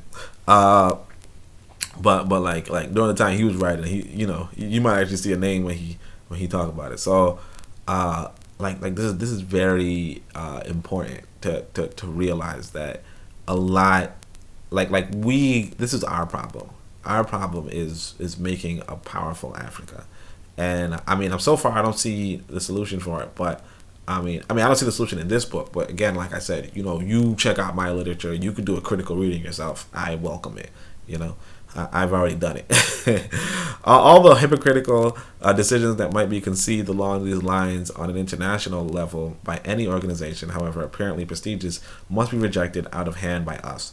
Along these lines, the 1960 conference held at Tangier by a UN commission presided over by the late Dag Hammarskjöld was a straw in the wind. The then Secretary General forthrightly expressed the opinion that the appearance of Africa on the world political scene would, within the year, create a problem concerning representation of two different categories of countries, dramatically differing not only in their level of capabilities, but even more so in their numbers, the technically developed and the underdeveloped nations. This suggests that a reorganization of the statuses might be considered so that the influence of older civilized European countries would not be outweighed by the masses of newcomers. This would mean nothing less than a directorate already advocated by some heads of states. But how could this result in anything other than a failure of the entire organization? The yellow peril. So he's already talking about China. The West's frenzied haste to undertake disarmament reflects a latent malaise, a hidden fear, which has seemed to be gone forever, that of the yellow peril. The more or less skillfully conducted debates have shown that the aim has been to bring France into line on the question of atomic capability so as to set a moral precedent that might be used when needed to condemn China to perpetual military inferiority by keeping her out of the atomic club. I think China already has atomic bombs now. But the interests of the capitalist world as a whole would have, of course, dictated that France give up becoming an atomic power. Not only would she thus have shown her willingness to stay in line, but also the higher interest of the Western camp would have been safeguarded to the extent that, having already its own atomic weapons, it could use a moral argument to dissuade China from developing any. The latter country is, after all, a yellow or colored power. In certain circles, one often hears expressions of concern at seeing such a power appear and fear of what it might become by the year 2000, with a full arsenal of atomic weapons. There is talk of China overflowing, of its swallowing up Europe in a full-scale replay of Attila the Hun. Efforts are made by various means, which may well have a broader scope at a later date, artificially to keep the absurd fear alive in the non-socialist minds and conscience, to idea being stimulate a panic causing reflexive reactions to self-defense. What is especially feared is rapprochement between Asia and Africa. The fact that France failed to hear the call and that the moral political maneuvers directed against China did not work out merely proves, if proof still be needed, that the capitalist world is full of insurmountable contradictions. Many Western politicals and military men welcome the split that has occurred between the Soviet Union and the People's Republic of China, which is interpreted as the same kind of self-defense reflex on the part of the USSR, a white nation having conquered part of Asia. They hope to see the rift maintained despite any socialist objectives and interests of these two powers might share. So, and just remember this about the USSR, that the USSR is no longer around. Technically, the People's Republic of China is no longer around either. It's now kind of almost a capitalist nation. But the USSR, the Soviet Union, like the socialist movements of this time are no longer, the two big ones, these two, the nuclear powers of the socialist arms are no longer around. And the capitalists, the white capitalists now have all this. So, well, China still has nuclear bombs, and so does India now. So, like, pretty much only Africa is left. South Africa had it, and then they disarmed, obviously. Because it might be that black people would have it. All right. Well, let's go. Frontiers. How far would the federated African state extend? Roughly speaking, from the tropics of Cancer to the Cape, from the Indian Ocean to the Atlantic. In L'Africa Noire pre-colonial Black Africa, we showed what had been the historical frontiers of those old West African black empires. They virtually follow the Tropic of Cancer. The border province of Tagaza is on the parallel. We know the name of one of the last black governors there, representing the Askia of Kalgo, the Tagaza Manzo Mohammed Ikoma. So the Mohammed is an Arabic name. The Saharan zones that separates the Tropic of Cancer from the latitude of Sijimesa has never known constituted authority. It was the appendage of the Mesufa Berbers, who for a fee served as guides to caravans going through the corridors of the desert which they had explored. So this is important right here. So this is something I want you to understand, that caravans. I want to emphasize what would be the most important, one of the most important things for economic development, and that's caravans. The reality is that these political states, I think it was Asara Motep, I'm going to bring him up again. He one time just tweeted out something that most people just like ignored, but was so wise in the sense of, he said, I think all of the nations, all the kingdoms were focused around trade, or like trading host, trading hubs and so on and so forth. So just collecting a fee from people passing through your borders, it can furnish, because that's pretty much taxing trade, can furnish an empire, and if you're taxing the trade and you're taxing the people, their labor, that's when, the nations are, that's where the national wealth comes from. You see what I'm saying? So that's another thing to consider, and that's something that I consider in my literature. I think that's what the great merit in the idea put forth by the late Moroccan progressive Bedi Ban Barka, when he said that all questions of frontiers today are more inoperative by the general evolution of Africa as a whole. So these are oh, right here. Remember before when we were talking about South Americanization? This was the note. It's one. So it says, since these lines were first written, the process of South Americanization has indeed begun in Black Africa. The phenomenon has become generalized. Civilian governments are today the exception. So yeah. So he's saying, yeah, this actually happened. Chapter 4, and we already know that because we're like 40 years later, 50 years later, and we're complaining about it. Like, why is the dictator still here? All right, Chapter 4, the privileged position of West Africa. So after the failure of the Europeans' attempt to coordinate their colonial policies, West Africa became the arena in which France and England strove to outbid each other politically. Great Britain, having established no heavily settled colonies there, could easily create difficulties for France, since all of France's African colonies, unlike those of the British Empire, were concentrated in West and Equatorial Africa. As long as the discovery of Algeria's immense wealth of resources did not change France's colonial outlook, she found it hard to adjust to the British, who were withdrawing from West Africa the better to consolidate their East African settlement colonies. Okay, Kenya, Tanganyika, the Rhodesias, and even South Africa, which to a certain extent falls into the same category. Tanganyika, remember, that's where Nyerere was, and he united Tanganyika with Zanzibar, I think, and that made Tanzania, I believe. My memory is, not the greatest. But yeah, the lessons of this were the lessons of the wars in Indochina and North Africa, as well as the discovery of resources of the Sahara, made it easier for the French to face up to the competitive situation. The destinies reserved for political movements in West and East Africa were to be quite different. One need only compare the fierce repression of the Mau Maus with the negotiated recognition of independence for British West Africa, Nigeria, for example, or French West Africa. This is actually pretty interesting. The lessons in the wars in Indochina and North Africa, as well as the discovery of resources of the Sahara, made it easier for the French to face up to the competitive situation. The destinies reserved for political movements in West and East Africa were to be quite different. So he's saying the Mau Mau, because they were in East Africa, and let's say, I guess wealth was there, I don't know. But because they were in East Africa, the Mau Mau was repressed. Whereas in Nigeria, they were negotiated with. And I mean, this is a interesting concept. But again, it all falls back to how people organize, I believe. It's less like he's kind of taking a Eurocentric view of things as opposed to centering it, you call it Afrocentric. But centering it on the experiences of how the Western Africans and the Eastern Africans organized, for their independence. And the reality that the Mau Maus was not the entirety of the effort, but sometimes the truth is that, people, like our people, go about with doing things however they want. You understand?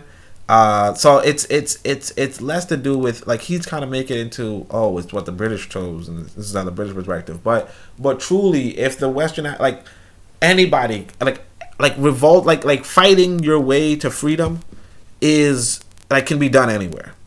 Okay? and like it's diplomacy and war. I've already said this. Diplomacy and war are the two factions, and there are people like they're the two factions. It's not upon them, the British, as much as it's upon us, whether we conquer, and that's just the English word, but whether we gain land, let's say, whether we acquire land peacefully or violently. Okay, that's the only question. This accounts for the relative ease with which West African political problems, with the exception of those in the Cameroon, see what I'm saying, were solved by negotiation rather than gunfire. And he's saying that's the relative ease. Like this is the thing I don't like. You know, nothing is easy. Okay, nothing is easy. And the only reason why, and again, the negotiations, the trouble with the negotiations was, and I think he's probably going to point it out later, was that, okay, well, we'll negotiate this, and it will be to our mutual benefit. Because when you negotiate, it's a mutual benefit. When you use gunfire, it might not be so. So that ease did not, however, permit political, like when you use war, the other side will make more. Like the victor of the war will make, the loser of the war will make more concessions, you know, as opposed to when you negotiate because war is for mutual benefit, and if you're losing a war, like that adds to the benefit of the ceasefire adds to the benefit. You get what I'm saying? So it's like if I go to you and I say, hey, I want to like for instance, if I say, my book is 50 USD, right? And that's a mutual benefit, right? But then if I say my book is 100 USD and I'm gonna keep punching you until you give me 100 USD, then you know what I'm saying? Then it's more like you add value to the exchange, because the mutual benefit added would be me to stop punching. You know, and of course, obviously that's a or a more realistic case, because some of you are like, why would you even punch me? Well, I wouldn't punch people for a book. But like, let's say you're standing by, use the word gunfire. Like if you're at gunpoint to purchase something, at a higher price, then you may well do it. You understand? Because you're at gunfire. So it's negotiation. So like let's say the British interest, like it's a mutual interest. And the British may look at it like, oh yeah, whoa, you're trying to negotiate without fighting me? Well, then I'm not going to give you too much. You understand? Whereas if you're trying to negotiate after they fight you, then you could get more, although you may not if you're not good at the negotiation table. And actually, that was one of my first articles, was how we was taken off of what Leonard Jeffries said, which was that we always lose at the negotiation table. But let's keep going. And this is partly why, by the way, they install, like they said, the South American phenomena, where they install leaders who are in fact who are for the installer's government. That is in part, they do that for the mutual interest, the mutual benefit. People don't want to just lose in a negotiation. You see what I'm saying? They don't want to just lose. So they do what's within their powers to, like they bring Kenyatta forward instead of Mbuya. They do that for that particular reason. That, oh, okay, yeah, we can negotiate. And this was the Mau Mau. The Mau Mau, after the Mau Mau, instead of having like Mau Mau leadership per se, like literal Mau Mau leadership, like let's say Dede Kamathi or something.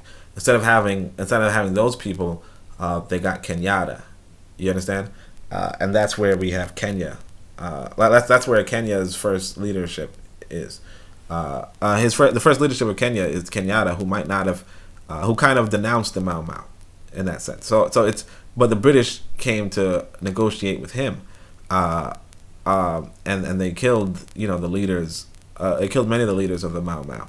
So it's imperative to understand it from a war perspective. A war and concessions and peace and all that kind of stuff. It's a fascinating study. I hope you agree. Negotiation rather than gunfire. That ease did not, however, permit political cleansing nor reinforcement of national consciousness. What can be called a privileged position of West Africa may entail lasting consequences. Virtually all of Africa, with the exception of Rhodesia, Namibia, and South Africa, now is free, right? And still, I don't even know where there's places. No, I'm joking. I know where Rhodesia. I mean, I don't call it Rhodesia, obviously, but yeah, South Africa. You know, let's go. Let's make the rest of Africa free, right? The difference in treatment is due to the presence of white minorities in the various territories of the East and South. This struggle that had to be carried on in these regions was very much akin to what has gone on in North Africa, and to the struggle which we will all, in the last analysis, have to join in together in South Africa. Ashe, the real powder keg of the black continent remains in the South. Ashe. All right. White states, there can be no compromise, and we will, like, you know, we talk about it. There can be no compromise, and we will in the future allow no creation of white states in whatever form or for whatever pretext, regardless of the apparent prestige of the hypocritical international organization proposing such states.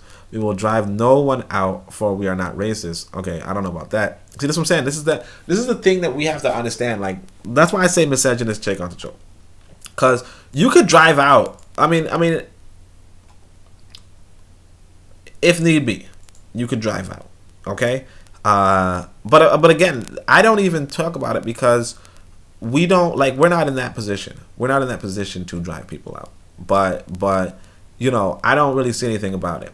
We will wipe out no minority, but will insist upon democratically proportional participation in the ways states are governed. So again, you know, this is a really important subject. You have to understand that in warfare, because the truth is this, that you can have a minority population, like a white population, that's not hostile to the state. But you can also have a minority population that is. And in that case, you know, that has to be considered accordingly. When you look at the Book of Power, we have the Haitian Constitution. And the Haitian Constitution, you will see that there was, in fact, a white minority that Dessalines said, oh, you can go live in the mountains. We don't give a shit. Sorry, I don't mean to curse. Sorry, I'm gonna apologize to my son because he might be listening, and you know I shouldn't be cursing. All right, you don't want to know your Baba as a cursor or whatever. But it's like, yeah, you can live in the mountains. We don't really care, you know. And he says that explicitly. Well, not that in particular, but he says that. And so yeah, if you had a bunch of white folk living in mountains, like nobody really cares. It's weird. Nobody really cares. But the issue with white people is not so much that they are they're present as much as that they are communicating with their parent governments, and in communicating with their parent governments, they are bringing in, you know, foreigners to attack us, you know, so or they're doing scouting and those kind of things. So that's really like the issue at hand. But that's not necessarily a universal among all whites per se. So driving out, wiping out. I mean, you could like you can't sit down and articulate what the governments of the future can or can't do, and that's something that we have to understand. That if we're talking about African self-governance, we're talking about our children. You know, like say my son who's sleeping in the next room, right? Him. And other children, your children, and so on and so forth, being a part of a government that makes its own decisions. It's not decisions made in 1970, okay? And the possibility of driving out and quote unquote being racist or wiping out, you know, like that's up to the future. It's not up to us. We set it so that we can make these decisions, even if we don't agree with them, or even if we do agree with them, because the truth is that people in the future might say, you know, I don't really care. Like, okay, you have these white people who are just, you know, because you would you might have white people coming into the country and just practicing science, you know, you know.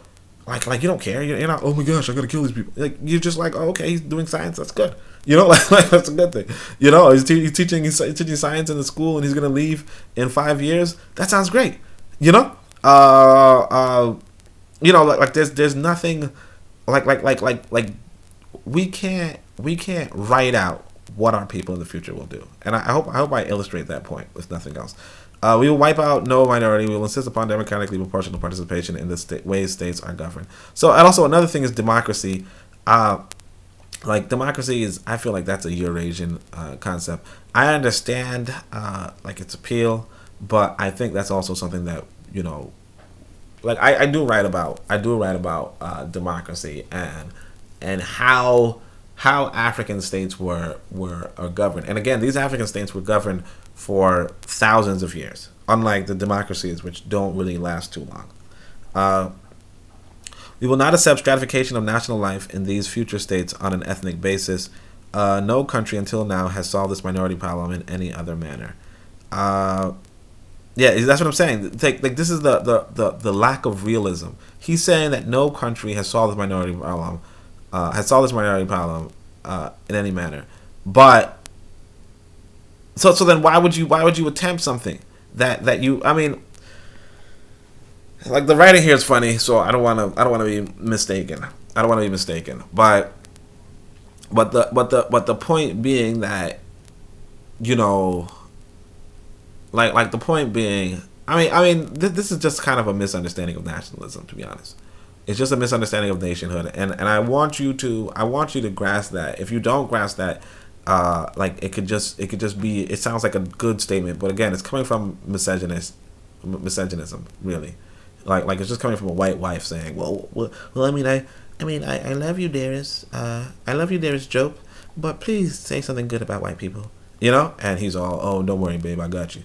You know, you know, like that's really what it is. It has no place in the literature of African people. It really doesn't. Let me just make sure this thing is recording. Yeah. Okay. Those who cannot serve us as examples are not qualified to offer us advice, much less gives us orders. Yeah. So yeah. So that's what he's saying. He's saying they haven't solved their problems, so they can't give us orders. But you cannot give orders to the future. You know, unless you're in the government, you can't give orders. Okay? But that's another thing. Historical mission of West and Equatorial Africa. The historical mission of West Africa, to a large extent, consists in taking advantage of the facilities history has given it to lose no time in becoming a powerful federated state, capable of freeing the rest of the continent by force if need be, rather than continuing indefinitely in weakness, divisiveness, and with a declamatory promise of opportunistic patriots. We can already sense the political consequences mentioned above. There have been no political work accomplished that might radically have transformed consciences or prepared them for the austere task required by true independence. So I'm going to take another screenshot of this. I like this phrase on the historic mission of Africa, of Western Africa. I like it. I'm going to take a screenshot. Now, I don't know. You probably can't hear, but my son just woke up, so I might become a little more distracted. It's going on 2 hours. It's right now. It's for me. I started like around 7 a.m. or 8 a.m. But you know, it is what it is. So you might hear this boy. I might get up, might mute, but hopefully I can get through this whole section for now. We can already sense the political consequences mentioned above. There have been no political work accomplished that might radically have transformed. National problems are still being met with a bureaucratic mentality. This accounts for the lack. Oh, actually, let me try to explain this though. He's like you have to rush towards being federated. Now, it doesn't even have to be federated, to be honest, but he's like, we have to rush to becoming powerful, to becoming a superpower, to becoming a super state, becoming massive and strong. And instead of doing that, we haven't. That's really something that we have to like that needs to be discussed. We can already see the political austerity. National problems are still being met with a bureaucratic mentality. This accounts for the lack of any cultural policies worthy of the name in the first independent West African nations. None have adopted a systematic policy of restoration of the national language, and the only ones to adopt African languages as their official tongues have been Tanzania and then Kenya with Swahili. Right? UNESCO taking over the ideas in the second part of our nation's Negress as culture about the development of the African national languages, did establish a program of support for African states toward this end, and in 1970 held a seminar on national languages in Tanzania. None has attempted without delay to set up a powerful modern army with a properly equipped air force, civilian trained, unsuited to the pushes common in Latin America, and capable of measuring up on short notice to historical tasks we might find facing us. So he's like, look, you guys haven't done an independent language. You haven't done a freaking military. On the contrary, we risk having nothing more than embryo armies with outmoded equipment, no air force, no ballistic missiles, yet counterbalanced by ultra-modern dictatorial police forces. So we have powerful police forces to maintain the economic... See, the police, you have to understand, the nation, the police are for controlling the economy. Like, basically, like I said, when you're following trade, the caravans in olden times, if you will, were transported with guards. You understand? Like, you have the merchants and you have the caravan guards, the guards of the merchants, who would travel from place to place to, establish, set up shop one place or another, and thereby, the economy can circulate, throughout which the kingdoms themselves, and this is talking about Europe, really, but it's more of it's a general phenomena, but like I said, I kind of it's a general phenomenon going back to ancient Kemet, okay, but the idea being that you have the king would then guarantee the security of the merchants, so this dictatorial police force, ultra modern dictatorial police force, what it does is that if the merchants are Wazungu, okay, they are protecting the Wazungu. But then on the contrary, like he says, you have these weak armies, and these armies, it was another arm of this, like essentially, if the government itself, if the kingdom itself wanted to safeguard its foreign policy in other nations, it couldn't. So it's only protecting the foreign policy of other nations within their border, but not necessarily expanding its own economy in other borders. It's a really complicated nuance, but you see, but basically, long story short, what you'll see is the Eurasian is providing these police forces in a sense, but they're not providing these armies, and they're not supposed to. And they're not supposed to do either of them, but they're doing this because that's in their interest. This isn't in their interest. These armies are capable of, until of course, and they do provide for nations that they want to extract the resources of other nations that Europe might be locked out of, or Europe may want a part of. So it's a really interesting dynamic, and like I said, my son woke up, so I'm gonna have to probably go a little faster. But I hope you're enjoying this, because I'm enjoying this. I'm enjoying reading this.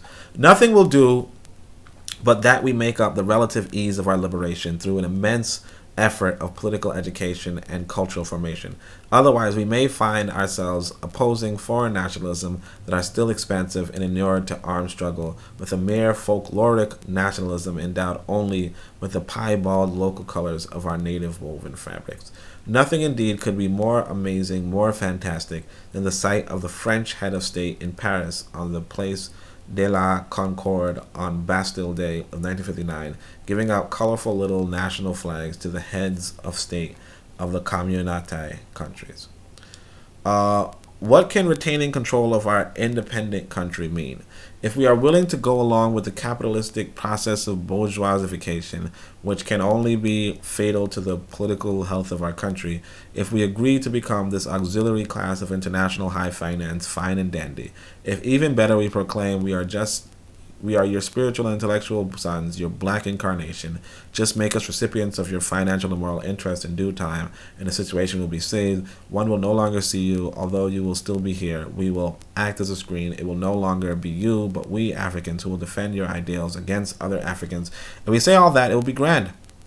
Of course, this is sarcasm. This is why and how this new liberal policy, in order to be entirely effective and not too idealistic, has been everywhere, except in Guinea, where there was not time for it. underpinned with the setting up of right-thinking politicos with a whole supportive infrastructure. This new liberal policy has everywhere resulted in the eviction of true revolutionary movements and the triumph of traditionally conformist groupings. It tends everywhere to pass off these same conformists in the eyes of the people as pseudo-revolutionaries so as to give them credence. The situation in Cameroon in this regard was typical. One really wonders, assuming independence were purely and simply granted, what would keep France from remaining neutral toward the various parties and accepting in advance authentic elections if that were the only way to bring to power a team of leaders of the people's choices, assure general tranquility, and stabilize the political situation. But there are powerful material interests at work. Edia Dam, bauxite refinery. It would be unthinkable to favor a revolutionary team that might once again call so many interests into question. Something must be done then to keep the people of the Cameroon from thinking they owe their independence to Nyabe's party. We are already everywhere and very severely undergoing the calculated inconveniences of internal autonomy, which is said to be the preparatory stage for independence, the division of revolutionary forces before full and meaningful independence in a manner that will make it difficult to recoalesce everywhere with equal ease, the ever more solid stratification of African society into classes in the modern economic sense of the term. The virtual impossibility as a result of avoiding a class struggle in Black Africa. So here's the thing that you want to probably pick up on from all of this, which is, bourgeoisification. This is like a Marxist term, and now you're talking about class struggle, another Marxist term. So what you will see, and again, like I said, you're going to hear a white person in the era of Diop. You're going to hear a white person in the era of Diop because he was a misogynist. Okay, so you're going to hear, hey, put in some class struggle, put in some class theory. And he's gonna be like, okay, babe, I got you, and I don't really feel comfortable even calling this this white woman a babe or whatever, even mocking Cheikh on the joke. But you understand what I'm saying? Like this is like, nah, you shouldn't even, like, this is all just a lot of words. It's a word salad. I don't know if you heard when I was reading. It's just like, what are you saying? Bourgeois. This is just. Like, class struggle is something to do with, again, it's something to do with Wazungu. Wazungu has this exploitative, like the trouble with the classes in the world really has, in the Western world, really has to do with exploitation. But when you go by a reciprocal, Ma'at-centered, theory, spirituality, spiritual system, that class warfare does not exist. Okay, that class warfare does not exist. You have to go by the African mentality, and this whole, this is just, this is just the white woman in his ear, unfortunately, and this happens. This happens to our people, and you'll see it in Nkrumah. You'll see it with Du Bois. You'll see it that if you have a white woman in your ear, you will say things that people will just be like, what are you? Did you say that? All right. Slogans do not engage the minds and hearts of the working masses, and even less those of bureaucrats. For Stakhanovism, I don't know what that is. Stakhanovism and economic austerity can have meaning only within the framework of true independence, none at all within a regime conceived to improve foreign capitalistic production in full safety, using expedients which not all of the people can fail to perceive. Like, I wouldn't be surprised if this white woman wrote this. Like, I really legit wouldn't be surprised if this white woman wrote this. I don't even know why this is here. Grandiose perspectives on the building of a strong, modern, continent-wide African state will permit creation of enthusiasm, a sense of abnegation, a true patriotic feeling. Then, and only then, will the power of national independence cease to be expressed in terms of wages, as in the case with those who are already muttering, we would have been better off leaving things the way they are. Then and only then would nationalism stop our wages. So again, this is I feel like this is a white woman trying to theorize on Africa, and Cheikh on the joke. Just let it be published. I don't even know. Like, this is. All right. All the foregoing expresses the absence of any revolutionary party in power anywhere in the community. Okay. Along the same lines, in order to counter the budding and anti-intellectualism evident throughout Black Africa among those in political power, as if they were a defense mechanism, intellectuals have to be able to present perspectives for Africa, solutions to problems on a national scale, which allow no other possible way out.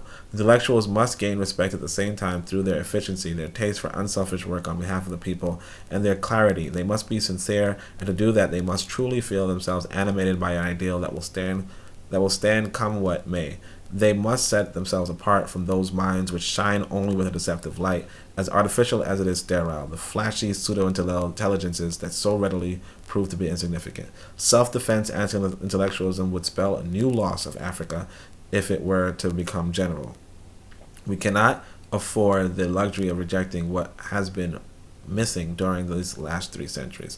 So, like this, obviously, like I said, I outline solutions, the solution being Boko Waset Nakeru.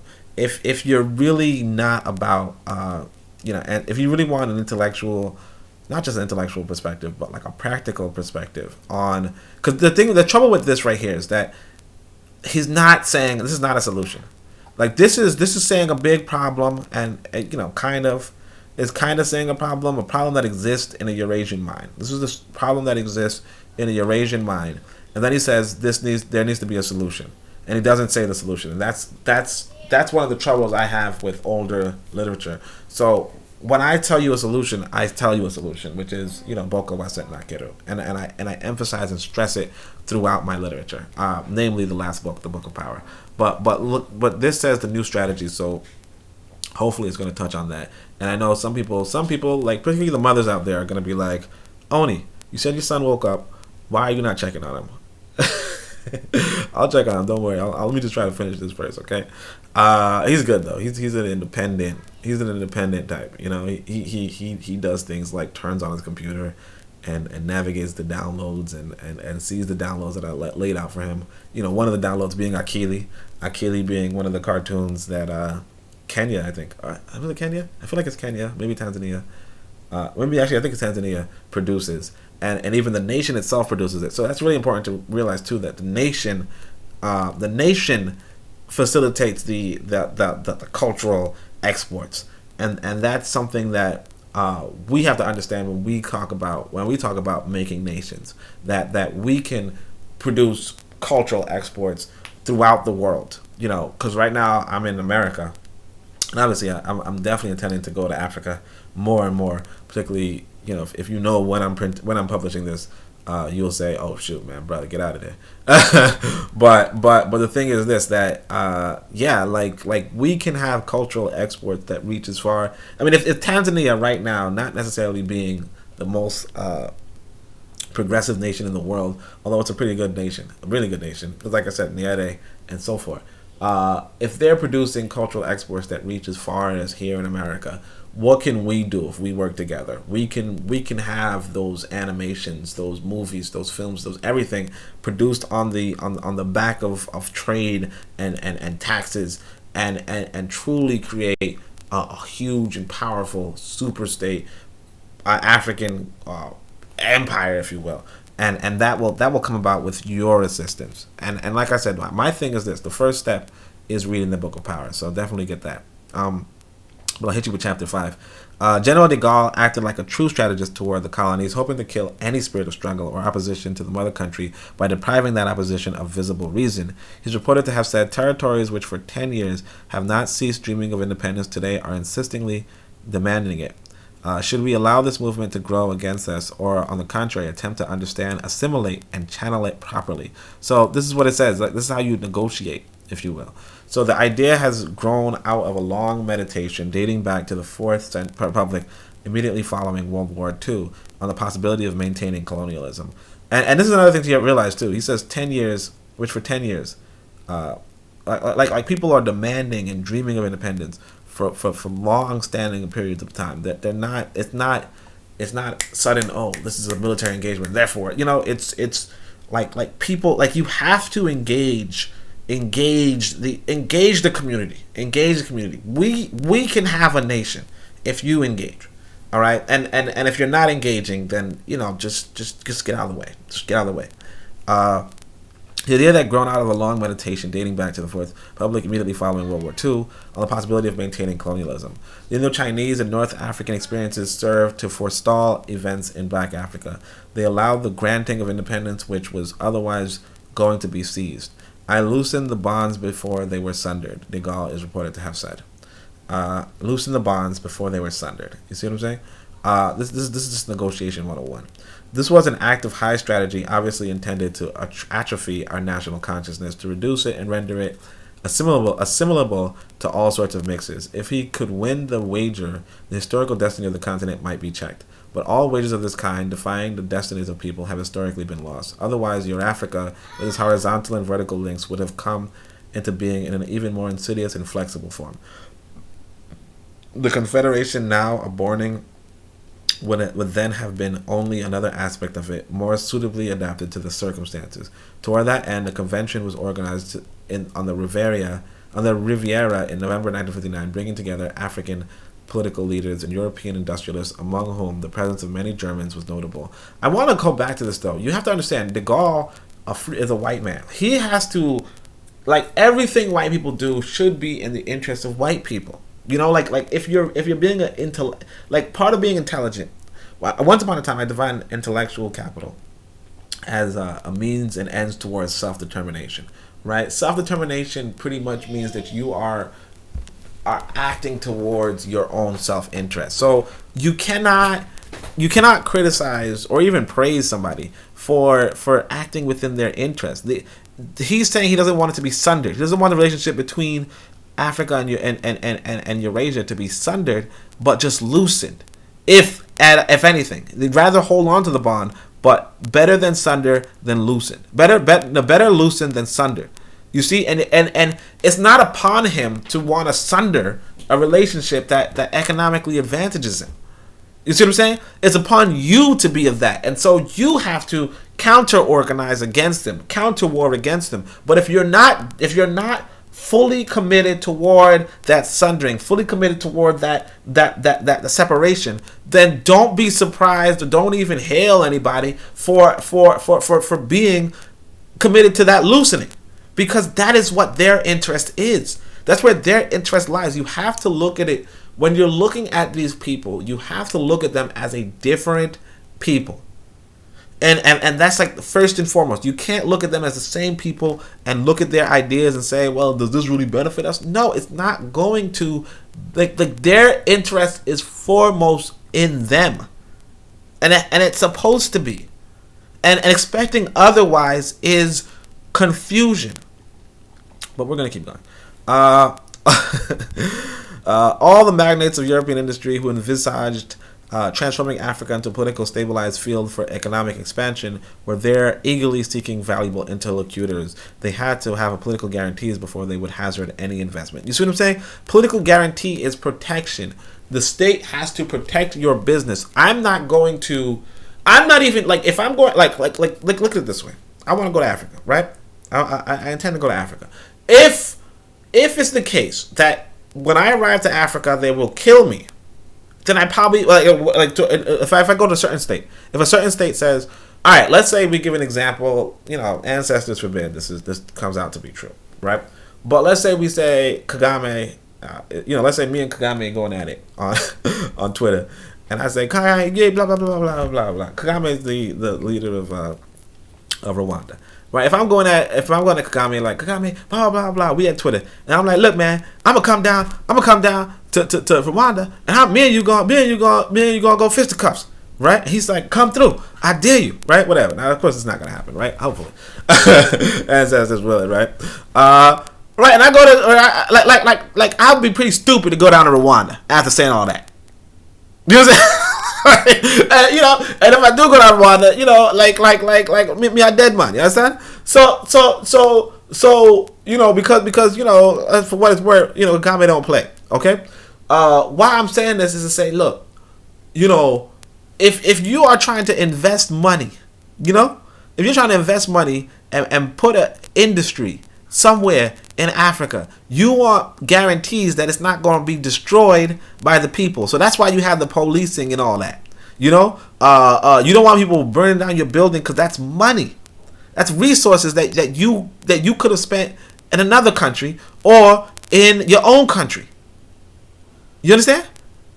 So if this is where the policing comes in. You have, like, I want you to understand these things because it's basic, it's simple, but it's not being spoken of. And this is the kind of, and you see how if I just read this book, I read my own book. If I read my own book, I could understand everything. Whereas if I read these other books, I may not get it. I might be like, oh yeah, well the magnates and visit shit. Why look at that? They're trying to get, I wouldn't even know what this means, to be honest, if I didn't read my own book. Like, I really would. But alright. Since the end of World War II, it has become evident that for such a condition to endure, it was necessary to create a true native industrial, financial, and banking bourgeoisie, whose class interests would therefore coincide with those of international high finance. But this has been all too slow in coming about. It was a mistake of the European bourgeoisies that they were now trying to remedy within the time limits history allowed. Then the Saharan oil fields were discovered, and the French colonial outlook was totally transformed. The French bourgeoisie thinks it will be henceforth most practical to tie in with Algeria. They think this can be done at least more readily than they could bring off the old French Union or even the now secondary Communauté. France is ready to admit that sooner or later Black Africa will be lost in view of the modest military pressure that can be brought to bear and the irreversible evolutionary cycle which the Dark Continent has entered before the inevitable best to bow with good grace. On the other hand, France believes that the presence of a minority in North Africa and proximity of the territory as against France's distance from Indochina are factors militating in favor of the maintenance of its authority there. By concentrating its efforts on Algeria, France has hoped to have a permanent source of energy and varied ores that she had previously been in the habit of seeking much farther afield and outside the zone of her own currency. She believes she can become virtually the premier power in Western Europe where energy is concerned. Okay, so basically he's going by what the French are looking at. The French are looking at energy in Algeria. I mean, hopefully you get that. If you don't, that's fine. You know what I mean? Like, it's fine to read something and just not get it. But again, I mean, like I said, you read the Book of Power, you get it. Henceforth, in a parallel movement, she is becoming more liberal towards Black Africa, so as to conquer on an emotional level the friendship of the former, perhaps embittered colonies, while trying to grind up and assimilate Algeria. So again, this is not really our concern, the white perspective. What we have to focus on is making Black Africa powerful to the point where people are on an emotional level looking towards Black Africa, to like feed her, to feed them. Okay, we will not. All right, so we are still not free. However, even after this loosening of bonds, we will never be allowed to select a political and social regime different from those of the Western world without running the risk of having to fight or seeing ourselves overthrown by intrigues making use of local parties of Western allegiance. So, yeah, there's going to be Western allegiance thing. So this is the last camouflage line of retreat for the batteries of the imperialist West, alleging that its own economic fate and civilization as we know it depend on retaining control of Africa. And this is the case. Africa is the breadbasket of Europe.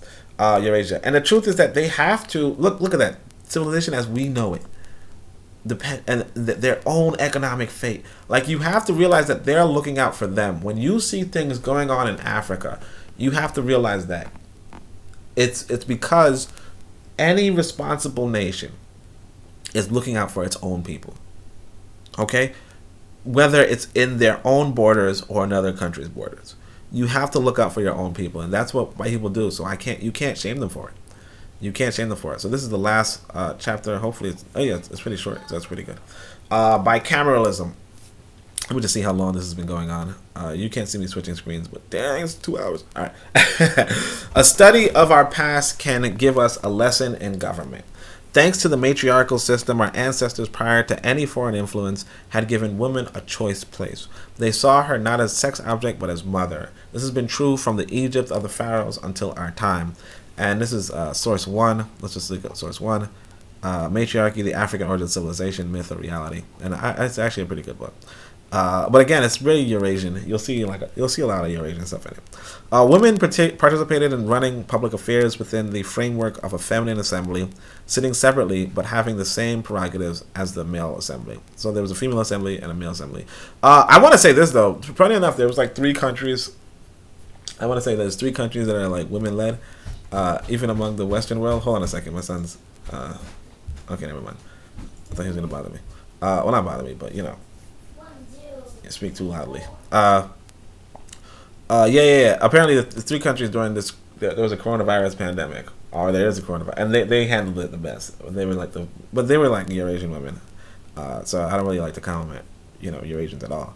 But it's just an interesting thing to consider. I would, yeah, it's an interesting thing to consider. I would say like my objectively, you would want, even though I did say my son will participate in government, or should consider participate in government, or his generation should. It's very important to cultivate within women the leadership of a nation. And obviously not, you don't need it to be entirely biased towards women, just like you don't want it entirely biased towards men. But what you have in the Western world of this neglect of womanhood, like that has no place in Africa, like not. And I mean, actually, Diop is a good resource for understanding this, in so much as he ties in ancient Greece, and it's like how, like what parts of Greece, like the cult of Osiris. He talks about the cult of Osiris and how, in essence, like feminist movements, like essentially the cult of Osiris, which was cult of, like basically the Africanized are those Eurasians in Greece who were like studying African spirituality, were the leading feminists of the ancient Western world. So that's really something to recall and remember. But let's keep going. The facts remained unchanged until the colonial conquest, especially in such non-Islamized states as the Yoruba and Dahomean. Ben Hansen's military resistance to the, and of course people see Dahomean, we already know what that's about. So Ben Hansen's military resistance to the French army under colonial Dodds is said to have resulted from a decision of the Women's Assembly of the Kingdom meeting at night after the men had met during the day, and reversing them by ordering mobilization in war, after which the men ratified the decision. So Dahomey was led by Hansen, and he's saying that the men were like, we shouldn't really fight. Well, we should really fight this army, and the women were like, let's no, we should fight, and the men were like, oh, okay, yeah, let's fight. So that's pretty interesting. That's a pretty I'm gonna screenshot that too. Like this is the fun of reading. I haven't really, like I said, you see how my son wakes up. It doesn't really give you an opportunity to read because you're spending time, you're watching him, you're observing him. So this was actually pretty fun. I'm glad that you were here with me. I didn't expect it to be this long. I mean, I kind of thought it would be this long, but I didn't expect it to be this long. But thank you for reading with me, and hopefully you can like, subscribe, share, and engage me in the comments section. I appreciate this channel and this communication, and definitely check out the other stuff on KWAZ Radio. Bitter Medicine Podcast is producing new things, and so is the Harsh I think it's Harsh Medicine Podcast. No. Harsh Reality Podcast. So definitely check those out.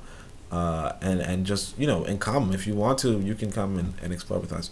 You can come publish and be a voice as well. But Black Africa had its specific bicameralism determined by sex, far from interfering with national life by pitting men against women, which is something that pitting women against women is something that's going to be a part of the Western world forever. So if you don't want men pitted against women, just don't be a part of the Western world, period. But it's a Western, because the white man is pitted against the white woman. You understand? And if you're emulating him in various ways of life, you're going to be pitted against them too. But anyway, far from interfering with national life by pitting men against women, it guaranteed the free flowering of both. It is to the honor of our ancestors that they were able to develop such a type of democracy. I don't like the word democracy, but whatever. Wherever we find this as late as the Aegean period, the southern black influence is undeniable. In reestablishing in its modern form, we remain faithful to the democratic and profoundly human past of our forebears. Again, this is like that Wazungo stuff. I wouldn't use democratic. Once and for all, we relax the society of mankind by freeing it from a latent millennial contradiction. We might, without any doubt, inspire other countries in ordering their affairs. To reestablish this ancestral bicameralism on a modern basis means we must find along with our women, and to the exclusion of any type. And see what I'm saying? He says our women, but he married outside. That's the trouble I have with here. You know, like this is why I say the misogynist. You know, because like what's our women? What's our women? If you're with a white woman, you understand? Because if the white woman's what you would call my woman, you know, or your woman, you know, what he would say my woman, right? Then what's our women? Because we have nothing to do with her. It's a shame. Like it's saddening. But and again, you could hear her throughout this. You know, democratic. You know, the democratic, and we could teach the world. Like I don't care about. You're not supposed to try to teach the world. You're not supposed to try to, relax the society of mankind. You don't care about mankind. Anyway, let's go. And to the exclusion of any type of demagoguery, a truly efficacious mode of representation for the feminine element of the nation. The setting up of this assembly, the method of electing its members, and the structure of the basic building blocks of the militant parties of Black Africa are therefore so many practical problems to be solved. Such reform would allow the normalization of the political role of woman, the restoration of her dignity as the mother of the family. And this dude, he doesn't even anyway, the realization once and for all in an efficient. See my son? I don't know if you heard him. He said it was 10:50. But anyway, the realization once and for all in an efficient, meaningful manner of what every country calls women's rights. A comparable experiment was carried out in the USSR under Stalin. Because I'm saying this is like a white woman saying this. A comparable, who cares? All right. A comparable study experiment was carried out in the USSR under Stalin at the beginning of the socialist construction, but only in the domain of production. The Women's Assembly is created where to assume and educate. Hold on a second. Let me just say this before. You could look at Thomas Sankara, who were also socialists. Who practiced the Western ideology. Look at Thomas Sankara. You could look at Amilcar Cabral. You could look at you could look at many African personalities in regards to the treatment of women, but he just jumps to the USSR and Stalin. And not to say that I dislike USSR and Stalin or that I like them. I'm not saying either. I'm just saying that this is the example that it's like Eurocentric to the extreme. Because this is the whole paragraph, and it's like you don't even have to. You could just mention the USSR tried that, and then go and tell us what Amilcar Cabral and so on and so forth did. But no, USSR. All right, well let's go. And yeah, I feel like this was written after Amilcar Cabral and them, so it's like no excuse. But and of course he does use Bahanzin. So it's not like he never touches on things, but of course he uses Bahanzin in relation to the French. So it's just a lot's going on. A comparable experiment was carried out in the USSR under Stalin at the beginning of the socialist construction, but only in the domain of production. The women's assemblies created were to assume an educational role and especially production duties. Everywhere the results were prodigious. The assemblies were dissolved before World War II, when socialist construction was sufficiently developed so there was no longer a need to distinguish between woman power and manpower. Such assemblies existed after 1945 in the newer federated republics of the Soviet Union, where social development was not so advanced, such as the Ukraine, Belarus, Latvia, and they are still operating. Some of my compatriots feel that for the present we should be satisfied with simply a consultative assembly for women. All right, so I am especially indebted to Professor Diop Issa for helping me in reworking and adapting this chapter.